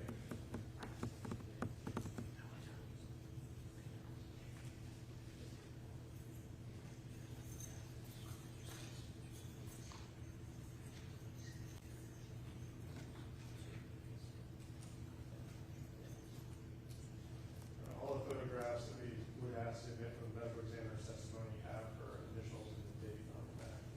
All these. So this folder is Nick. Okay. This folder is Richard. Okay. And this is Laura. Okay. All right. All right, do we want to go in alleged chronological order, or? I think Nick would be the easiest one. That's one photograph. Okay. So that's it. You have one photograph, 6 injuries. That's it. Correct. Okay, well, I mean, we can't. For the medical examiner. Right. Right. Well, we can't say that's cumulative, right? So, and then all the blood is all gone. I mean, this is a photograph after everything is all cleaned up, and we just see the damage to the skull. Is that what that is?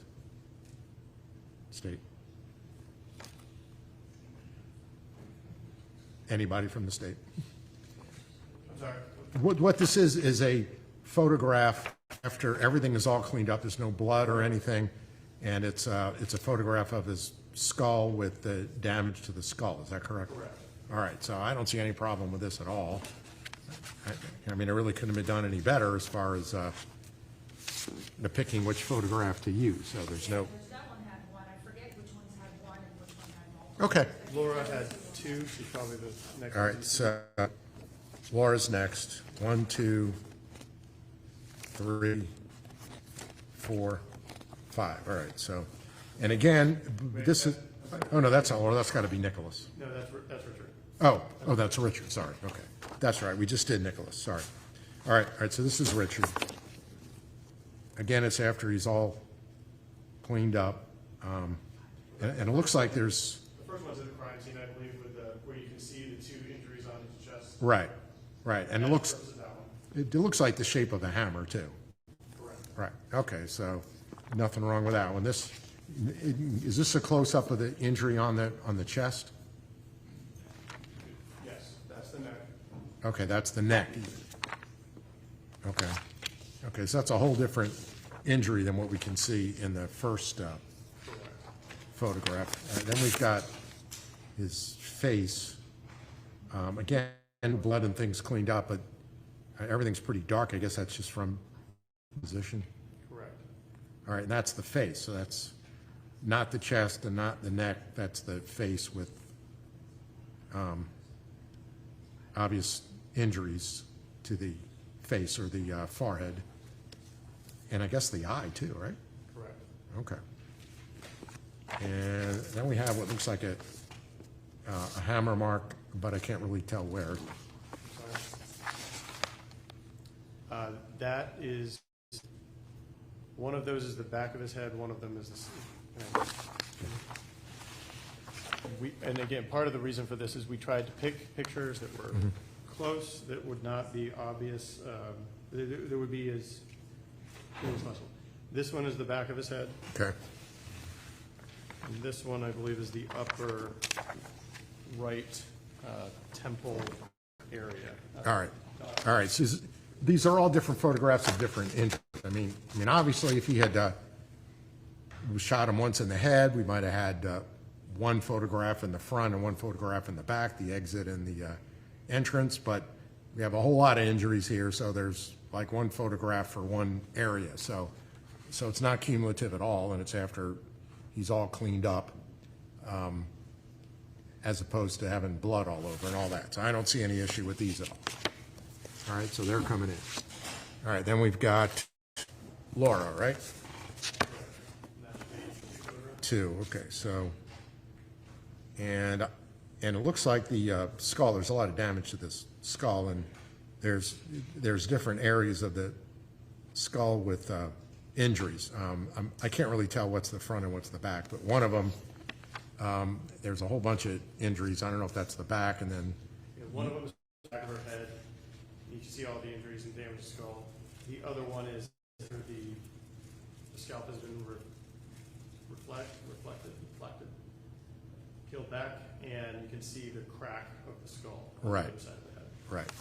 All right, so I don't see any issue with this. Now, how many total photographs were taken? Because it seems like sometimes the judge has to do all the work to make sure that only the photographs that are appropriate come in. And sometimes the state can just do it on their own, and it seems like you just did it on your own. So how many photographs were taken? There's probably hundreds? 70 to 120 per victim. All right. Yeah, and now we have a total of 8, something like that? Total, yes. Okay. All right. I don't see anything wrong with any of these. They're all relevant. They all show where the injuries are. And they're all in different spots of the body that were, so I don't have an objection to that. We're on the topic. I get one of the witnesses tomorrow, not medical examiner, the bodies at crime scene. You have? Okay, I don't have those, I don't think.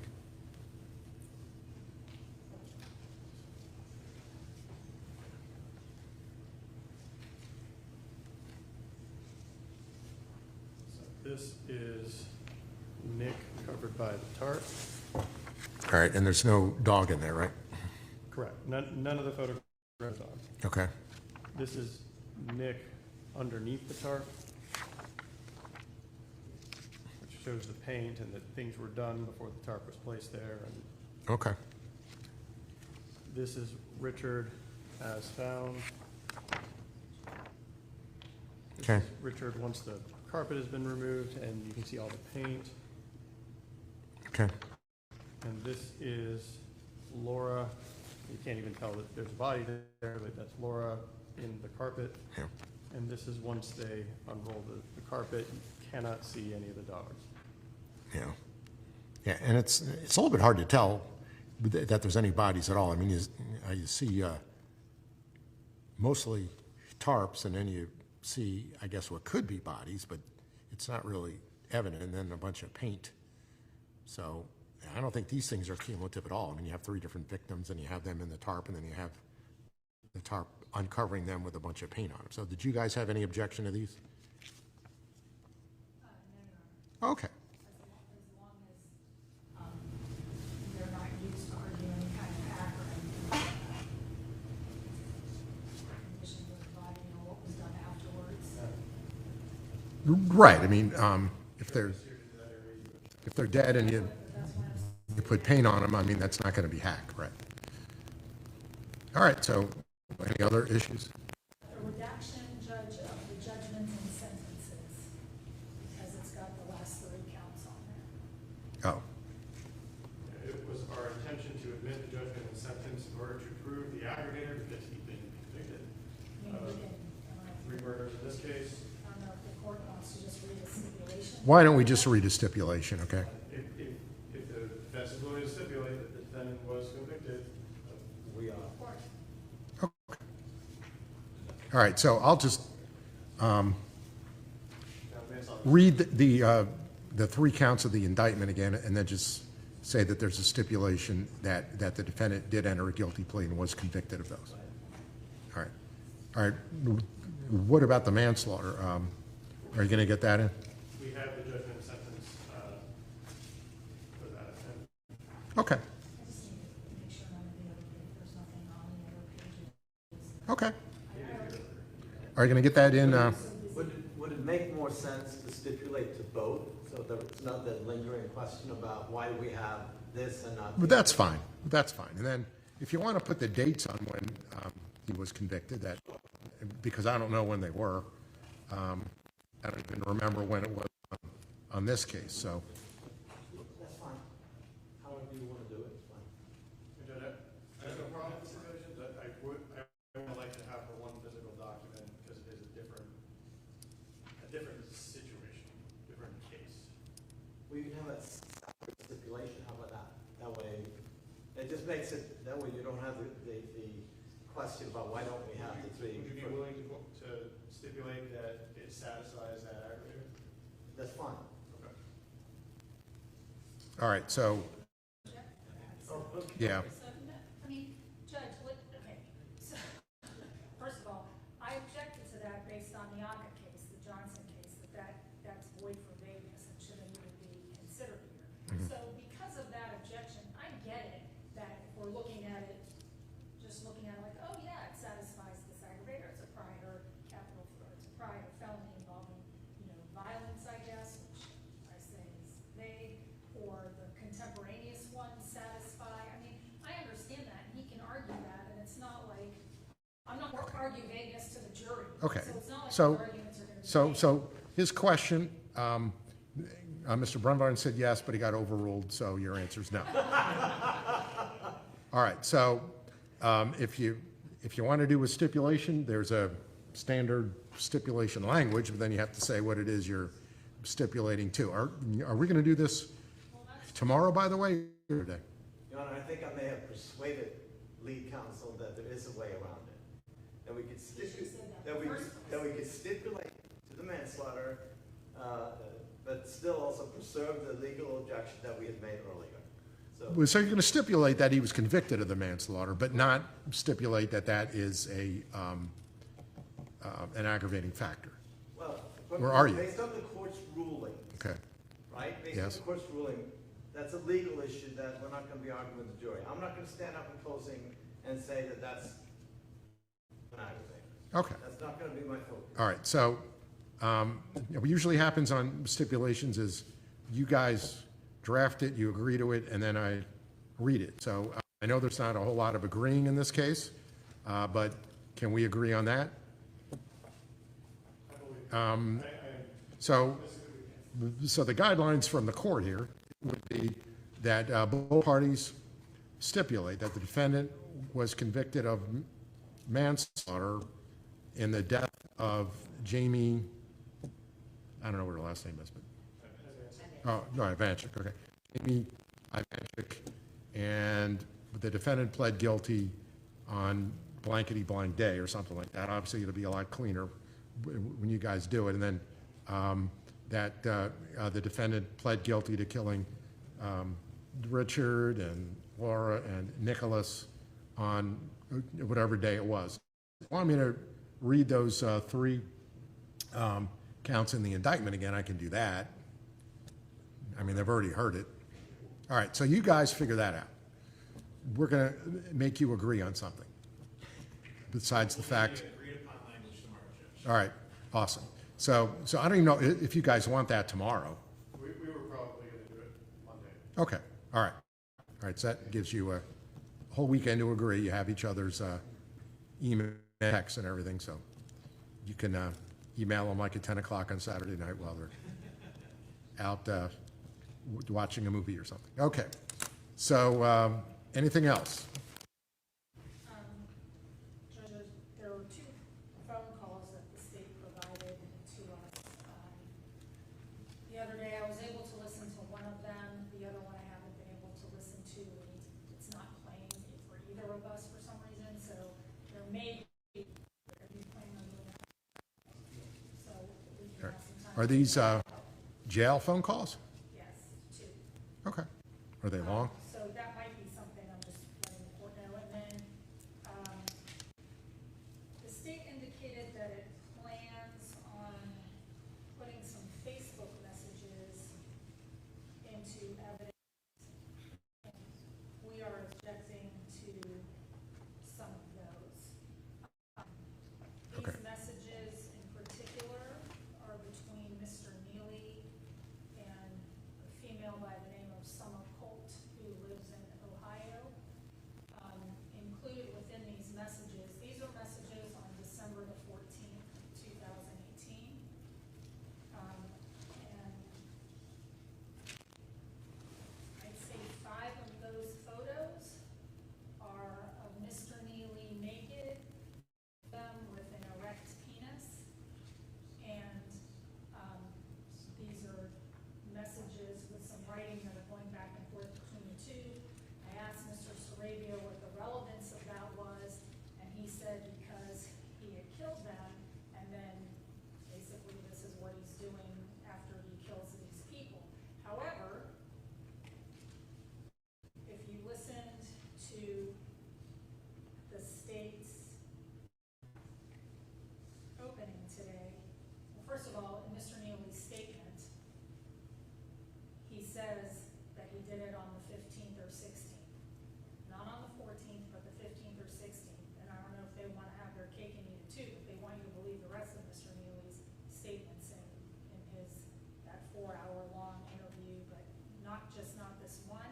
And then today in opening, Mr. Sarabia, I believe I quoted here, days after his 71st birthday, this defendant murdered Richard. So that would, since Richard's birthday is the 13th, that would make this murder on the 15th. And so I don't see really, A, the relevance of those, because it doesn't go to why he told me they were relevant. 2, even if they were on the 15th, even though they're timestamped the 14th, I still don't see the relevance of it. And 3, they're prejudicial, and the prejudice whatsoever. I mean, we don't really need the jurors staring at 2 photographs that are just naked of Mr. Nealy, and then 3 that show an erection. That's non-statutory aggravation at its finest right there, along with the entire conversation, because some of that conversation is, when are you, was saying, when are you bringing my 2 babies up here?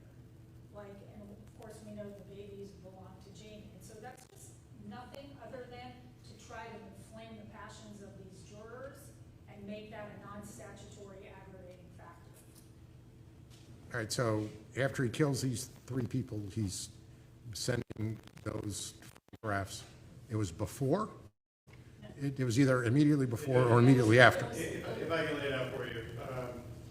One, that's not I said in opening. I did give a time frame. I said the day after, or at most 2 days after. But it is our position that this defendant, despite what he may have said, because he got a lot of dates wrong, he also said that he left the house on the 22nd until the 23rd, that he killed Richard and Laura on the 14th. As all the evidence seems to indicate that. These messages start with sets of messages. In fact, there are two sets of messages with Summer Cole. This set of messages that defense counsel is referring to begin with a conversation about the kids, where the defendant on the 14th at around 10:20, which would seem to be before he killed anybody, is talking to this woman with the intent of going up there and sends pictures of his kids in the crime scene. I say the crime scene, the residence where all this happened. Locations that are demonstrably present in the crime scene, showing that they are there. And to the extent that you can see them, it looks clean. He then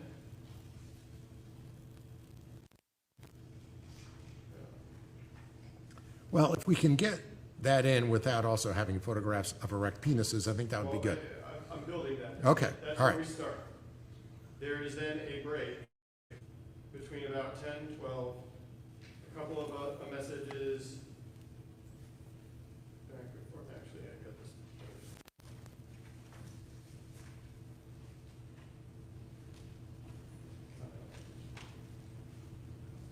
So then there is a gap of time between roughly 10, 11 a.m. and these are 5 hours. The time skip is in universal time code, so it's 5 hours ahead, which is roughly at, and then we have a break, which our position is he's killing the victims at 12, 11, and again out of it. So on the 14th at, I'm doing math right now, 5:30, the defendant says, yes, ma'am, it was time for the other one to go. I'm sorry. The conversation starts out 12:14 at about 5:20. Daddy works out, honey, plus car shopping was today.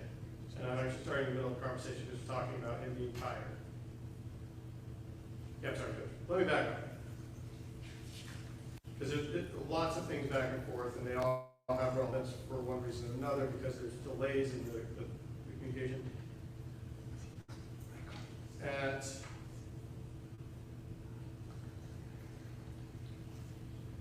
.420, the defendant says, I meant I'll hold you, LOL, my bad, daddy's tired. Why, the person says, why are you so sleepy? The defendant responds, he responds an hour later. So now we're at 5:19 on the 14th. Daddy works out, honey, plus car shops today. He says, and the kids were little rascals. The person he's talking to 6 minutes later says, you've got a new car, ? And he responds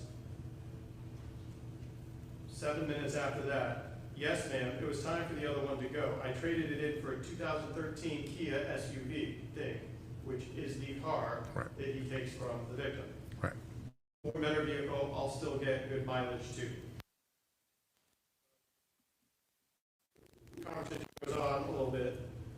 But so that particular message is extremely important because we believe that shows Laura is dead at that point. So Richard and Laura are dead because he now has a new 2013 Kia, which he will now maintain all the way until he's captured. Even if it's not, it shows a plan that he will have a 2013 Kia very shortly. But either way, Laura would have gotten home around 4 o'clock. He says he killed Laura right after she got home. At 4:20, he's texting or messaging somebody that he has a new Kia, that he's been car shopping. At 5:20, that he has a new Kia vehicle. I think that is extremely probative and goes to the motive of the case. So then he proceeds to send a series of photographs, him taking a picture of himself in the mirror. that are all at around between 6 p.m. on the same day, and he gets one in return. And about 6:23 on the same day. So again, short time period, which would have been before Nicholas was killed, but after Laura was killed. And it shows him, it's the only photos we have of him in the crime scene. It's the only photos we have of him in close proximity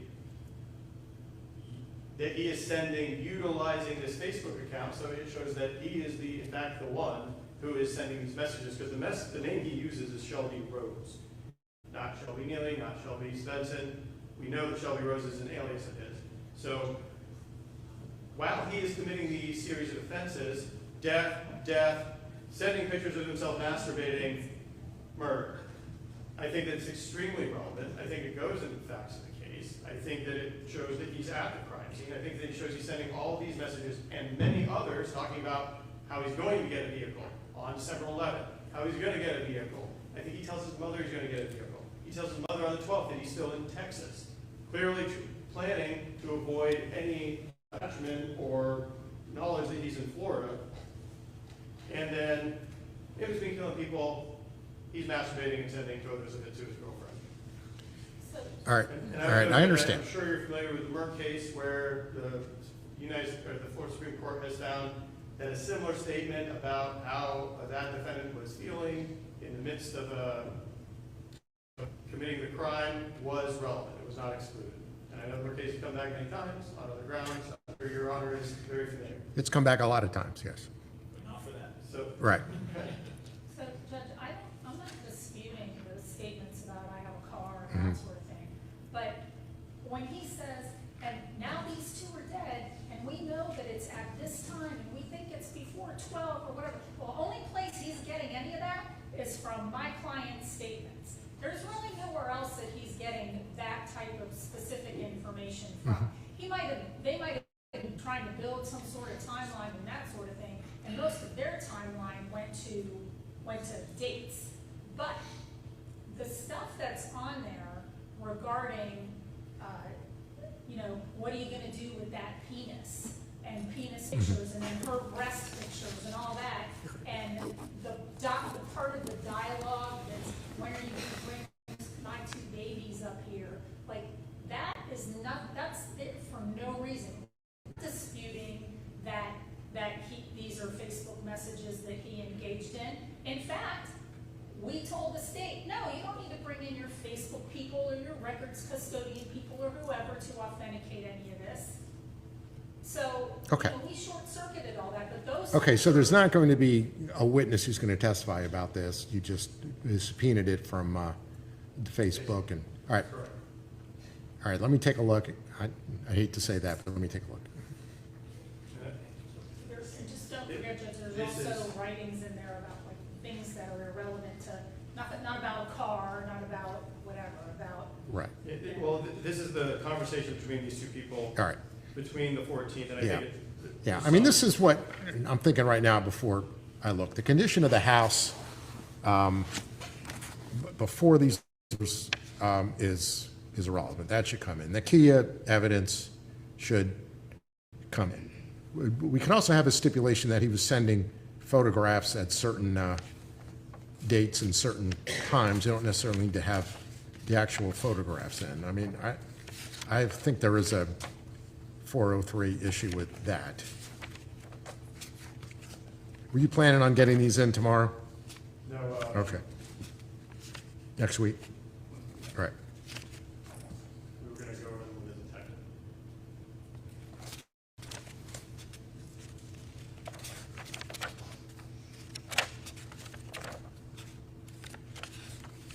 Yeah, I mean, I think you can probably put a detective on to say that this was subpoenaed, and then you can ask him if there were photographs that were sent on different days and different times, and you can. lead him or her a little bit. All right, so now we send in photos of his kids. It goes backwards. If you start in the back, that's. Oh, okay, that's the beginning part. And then it goes forward. Mm-hmm. So, I take it this is a new girlfriend of his? You say new 6 months? Okay. So, after the 10 months, after the 10 months. Right. All right, well, I don't think we need to get any photographs in, okay? I think that if there's, and I'm not really, all right, I guess the photographs at the end show the condition of that house, right? Well, the end shows some of the items that he stole from the house at that. Part of the state's presentation is showing how long he was there before he killed these people, to show the cold, calculated, and premeditated nature of it. And also how long he was there afterwards, to show what he was doing to act in accordance with that plan. And also just the circumstances of the crime. And so building that timeline and showing where he was, when he was, what he was doing, what the condition of the house was at various points is important. All right. Moreover, his actions in between killing Laura and waiting for Nick to come home so he can bash him in the head and kill him too, I think is extremely relevant, because that goes to cold calculating. What's he doing? He's masturbating and sending photos to his girlfriend. Well, how do we know that? If it happened on maybe the 15th or maybe the 14th? I think the evidence shows, and we will argue with the 14th. So, He got the key on the 14th, his words, not mine. all right, so, I don't know if masturbating shows cold calculated and the premeditated of the murder. If there's photographs that show what he stole, that's fine. If there's text messages about the key, as you described, I think that's fine. If you want to put the detective on to say that this was subpoenaed and he was sending photographs on these days and these times, I think that's fine. I mean, the nature of the photographs, I don't think is very irrelevant. I know the state does under Merck. I don't really remember under Merck about anything like this, and I'll independently say I think the prejudice outweighs the probative value on this. So if you want to get into the fact that he sent photographs, and then if you want to say that they're naked photographs of him and that's it, one question, one yes, that's fine. Okay, but the photographs themselves, I don't think should come in. Okay? Your Honor, can I ask one question about that? Yeah. Part of what's very important about that, at least one of the photos, is it shows that it is in the crime scene. It shows the objects, where they were found when the police got there.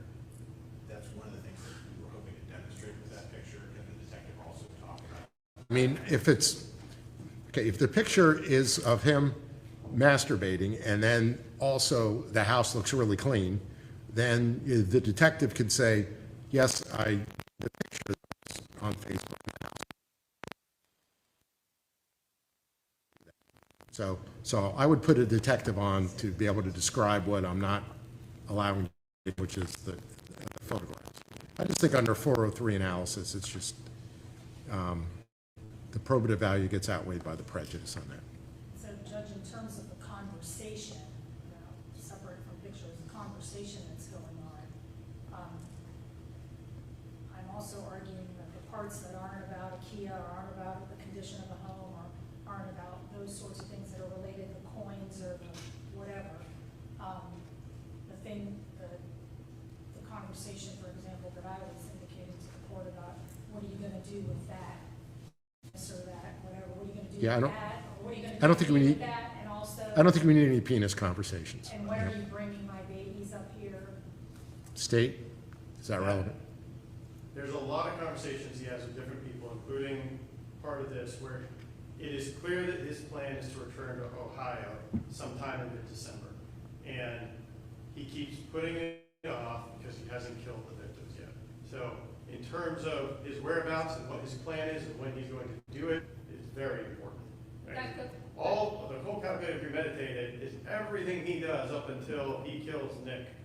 In my mind, including masturbating. Because All right. that's where his head is at. That All right. is what he- Well, yeah, I don't think masturbating is showing calculated and premeditated. But the other stuff, if you can get that in through with the detective and have it nice and sanitized, just what was in there as far as what he observed about that, that's fine. I don't have a problem with that. All right. So the pictures of the defendant naked come out. They're out. Is there anything else that needs to come out? Because there are pictures of him not naked. There are pictures of the kids. There are all of that stuff then comes in. All right. Well, as with the defense about the picture of the kids, for one thing. And it would have been fantastic if I had a motion. Right. I know. Address any of this. I know. And I think we had like 47 of them, but that wasn't. Exactly what they planned on introducing. I mean, All right. Well, I literally gave them all this. I understand. All right. Well, let's not argue about that. Okay. Let's just argue about what we have to argue about now. I mean, like I'm in the middle of trying to now I know. prosecute a case, and now I know. It's I understand. 5:30 on Wednesday. I have a lot of things to do. I saw the current video that they haven't told me exactly what they want out of it yet, and I don't know when all that's going to happen. And also be able to present all this in front of the jury and understand how we're going to prove up these aggravators. I got you. The good thing is, though, I don't think you're going to introduce this until next week, right? Correct. All right. So, yeah, I mean, no one's going to have a relaxing weekend to begin with, but okay. There are several photographs of the residence, though, that we were going to admit because of a specific location, specific items. All right, well, that are viewable in those photographs. So if they're not coming in, or to what extent they're coming in. All right. Well, I don't really see any photographs here that show that, to be quite honest with you. To show what? I'm sorry. To show the pristine condition of the house before the murders. Well, you may not have seen the condition of the photos of the condition of the house after the murders. All right. So you can have the detective explain that, okay? I mean, And I'm sorry, but I don't understand the prejudice of photographs of his kids walking around the crime scene. Yeah, well, that's- I mean, 13, all right. 14. well, that's okay. I'm just, all right, yeah. This picture, for example, the kids are hugging themselves and the house is pristine. That's fine. All right, but as far as the defendant masturbating in front of the mirror, and then you don't really see the house, I mean, you see that the sink looks pretty clean, okay? I mean, that's not under a 403 analysis. So then, is it the pictures of the defendant naked? Yes. Okay. Yes. All right, I mean, that's something that is going to disturb and anger this jury. Okay, that's not as bad as the dogs, but it's bad. Right, that's what I was just gonna say, is there's one picture in there of the female showing a little bit of a breast, like that comes out. Yeah, I mean, that's from I only her. included that for rule of completeness purposes. I didn't want there to be a missing page in the. Right. And not All right. clear. Yeah, so that comes out too, because that's not relevant for anything. Okay, you can have these back. So, All right, so the kids hugging, conditions of the house, fine. Anything about the Kia, fine. And then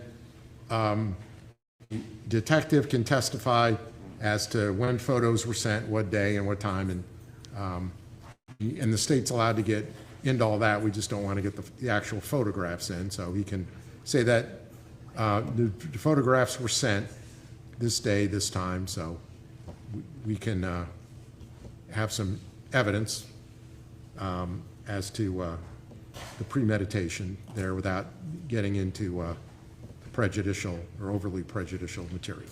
so, Judge, there's two more things. Mm-hmm. Facebook messages. Mr. Sarabia sent 12 attachments, so hopefully for ease for him, I'm gonna refer to them by the attachment number that he sent them to me. In the first attachment, he sent me, this is the attachments he sent me just a few days ago, maybe Monday. Mr. Nealy uses the word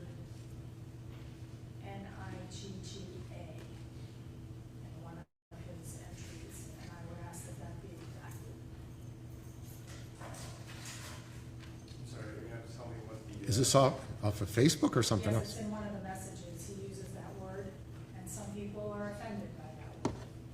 Well, yes. All right, what's this state about that?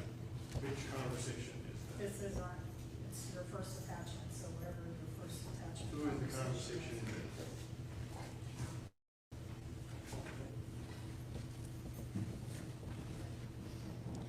By the way, with the transcripts, then we go over that Monday? So, Yes, but he's waiting on one answer from me about the first wife. I think that comes out. I mean, about the domestic violence with the first wife? I thought he said that comes out.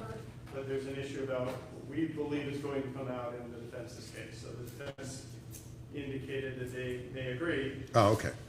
So you weren't waiting for me, you were waiting for them? We were waiting for the defense. Okay, As we have been on many things in this case. okay. All right, so we'll let them know sooner rather than later, because they do have a lot of work to do with getting things redacted. I believe, I want to say it was back in May or early June that I brought up the issue of the transcript. Very clear, it would be very difficult to redact in the future. I mean, we can stay here till 10 o'clock at night if he wants to keep, going on. I'm kind of done with that conversation. We'll see. Okay. We'll see. All right, so the NIGGA, that's what we're looking for now? It's in the, yes, Bethany Spears. Page.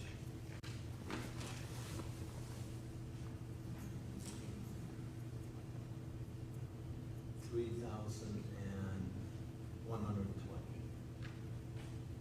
And 121. Yeah, it's twice. 320, 3,120, 3,121. I think that's it. No, oh wait, it's 3 times, yeah, sorry. And 3,138.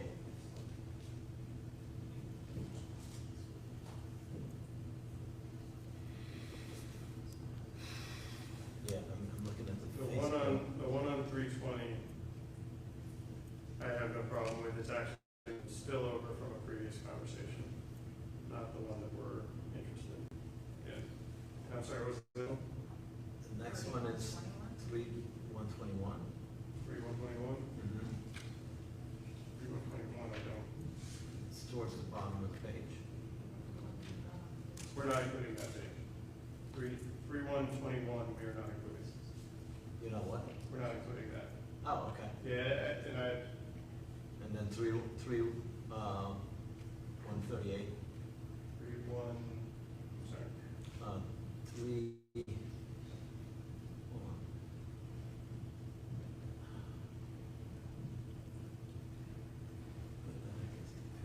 3,138. That's a different conversation. It's in the same PDF document. Well, yeah.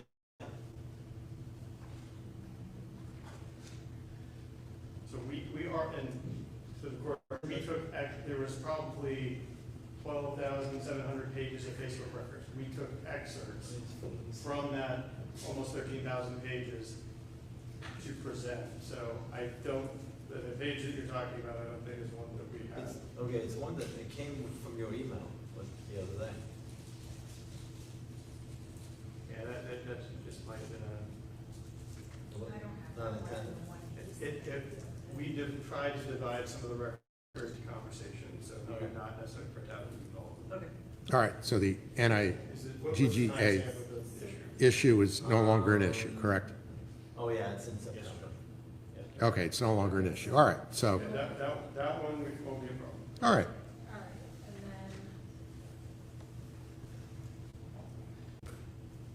I was trying to understand the relevance of.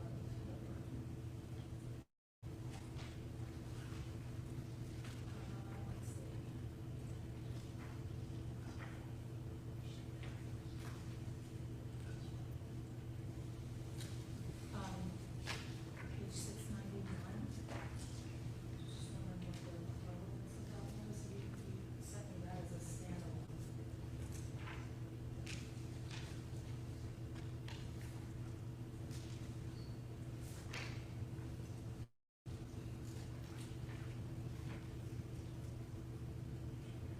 That's for both. For cross-examination of your psychologist. Is this, but it doesn't say who, These are posts from, yeah, it's a different page of the same record. So these are all posts that he so made. these aren't, this isn't a conversation. This is not a conversation. This is something you put for all the world to see. All I'm saying is if you're not willing to swing at me, then I don't know if I can date you. If you can't defend your point of view to the point of physically attacking me, then what's the point? Okay, and then the attachment just previous to that, this is the last one. I believe this is with Abby. I believe this is with Abby Fisher. Let me make sure it's the right one. Right, right. Is any of this on the record, or are you guys just having a conversation? Yeah, you have, Judge, there's a section in here that said, mentioned something about Hitler, so I wanted that to come out. I'm trying to see where that is. All right, well, why don't you work on that tonight on your own time, and then this isn't coming until next week, so if you want to bring this up tomorrow, you can, unless you have it right now. Abby Fisher, it's 2 pages long. 4583.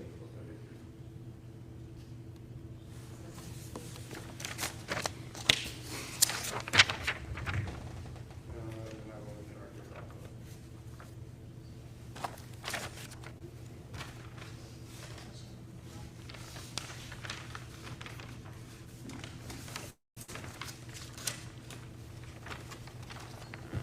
Judge, do you want to argue about this last one now? All right, is that the last one? It's the, yes, I'm gonna go back and I am gonna look at these again, but I looked at them the other night, and this is the last one. Okay, okay, this is the last one for tonight. Okay, so what is this one? Judge, this is a conversation with, by the name of Abby Fisher, and Mr. Nealy says, I'm full Hitler dad mode with 2 toddlers, LOL. And I just don't like the use of Hitler. It was used at some point during jury selection as well. No, it was never used during jury selection. I just mentioned it up here at the bench, and the jurors didn't hear any of that. So I think we were talking about the Callaway case and about hypotheticals and about how you can't ask, what if it's Adolf Hitler and he killed 8 million Jews and 30 million people during World War II? Are you telling me you can vote for the death penalty? That's how that came up. So it didn't come up in. For those exact reasons, I want this taken out here. Well, it's a phrase. It's not good. The defendant said it, right? But that doesn't mean that it's relevant and it comes in. It's not like oh, this is a confession or an admission against interest or something like that. What's the relevance of I'm in full Hitler dad mode with 2 toddlers? And, I mean, it shows he's having kind of a frustrated day, right? So, And then in particular, I think that was on the 20th when he is in the crime, oh, no, I'm sorry, that's on the 19th at 3 p.m., 3:10 p.m. When he is actively cleaning up the crime scene, so. yeah, I mean, I don't have a huge problem with that. I mean, the people can say that and mean a whole lot. So, I don't have a problem with that. If the state wants to take it out, obviously I have no objection to that. If you want to take out the Hitler mode thing. All right, so that's it for tonight. All right, so. The only other thing we didn't, I know it's late, but the only thing that we haven't gotten to as far as legal issues that could impact tomorrow is the number of victim impact statements. I know we're gonna have. Yeah, I mean, I have to make a limit here. I mean, I do, because the case law that I brought up before was, hey, the judge has to limit these things. It can't be repetitive. It can't be overly cumulative. Sure. So now I know there's 3 victims here, so on a normal case, I would allow 3, but then do you allow 9, 3 per victim? Well, not really, because people are talking about the same victims at once, you know what I'm saying? So, Address a couple things. Yeah, all right, go ahead. So, you know, it is three victims, but it's also the victim impact is different perspectives of how that victim impacted that person. Mhm. And I think that in that way, the statements that we have, and obviously, you know, we're kind of walking through each statement individually Right. prior to going up. The statements themselves, and we did a lot of work with them, with the family, to ensure that they were not repetitive. They're not talking about the same things. There are very different perspectives on the deceased. I wanted to put on a couple of things. I'm sure that the court is aware, because the court's very well versed in the case law related to death penalty issues. But while we do have to ensure that it's not repetitive, there is no specific number that just becomes repetitive by nature. I pulled a few cases last night so that I could address them on the record, and at least make a record of it. But I want to start with the Farina case, Farina v. State, 801 Southern 2nd, 44, Florida Supreme Court, 2001. It was not error to admit 12 victim impact statements with a single victim because they were not repetitive. They were not covering the same issue. In the Tarpon v. State case, 999 Southern 2nd, 351, Florida Supreme Court, 2008. That is a case where the state presented 5 victim impact witnesses total, 3 representing one victim, 2 representing a second victim in that case. And in Alcagar v. State, which was Florida Supreme Court 2021, that was 3 counts of first degree murder. The state presented 10 victim impact statements in that case, 4 for the first victim, 2 for the second, 4 for the third. The victim impact statements that we have in our case are not significantly lengthy, and they do not cover the same issues. So we feel that additional victim impact statements are warranted and should be allowed in the case. As the court mentioned earlier, referring to the Cozy case, which was from 2017, that was 3 victim impact statements with a single victim, one of which was 50 minutes long. It was a 30-page long victim impact statement. None of ours are anything close to that, and we don't intend them to be. But the family of Laura, as well as the family of Richard, both have different perspectives that they would like presented to the court on their loved ones who have passed, and we would ask that the court allow more than 4 that the court had settled on before. I think if we had at least 5, I think we could make that work. You could live with 5? I think we could, Judge. All right. And then, 2, even though Richard and Laura are married, they don't have the same kids, right? So Richard has 4, and I don't know how many Laura had, but she had at least 1, right? Laura had the 2 adoptive children, Oh. But it's brothers and sisters, niece, nephew, that sort of thing. She's got a family. There's one niece that was very close to her, named Sarah Lawrence, that wrote a very good victim impact statement. Okay, all right. She So, very much wants to present that. so if you can live with 5, I can live with 5. And then we went over the law, what they can't say. They can't say anything about the defendant. They can't say anything about the crime itself. They can't give an opinion as to what they think the sentence ought to be. It's just I mean, they can say nice things about the victims. They can say what impact they had and how it's even affected them. The case law says they can do that. So make sure that's all we have. So you can do a lot of the work instead of me. Yes?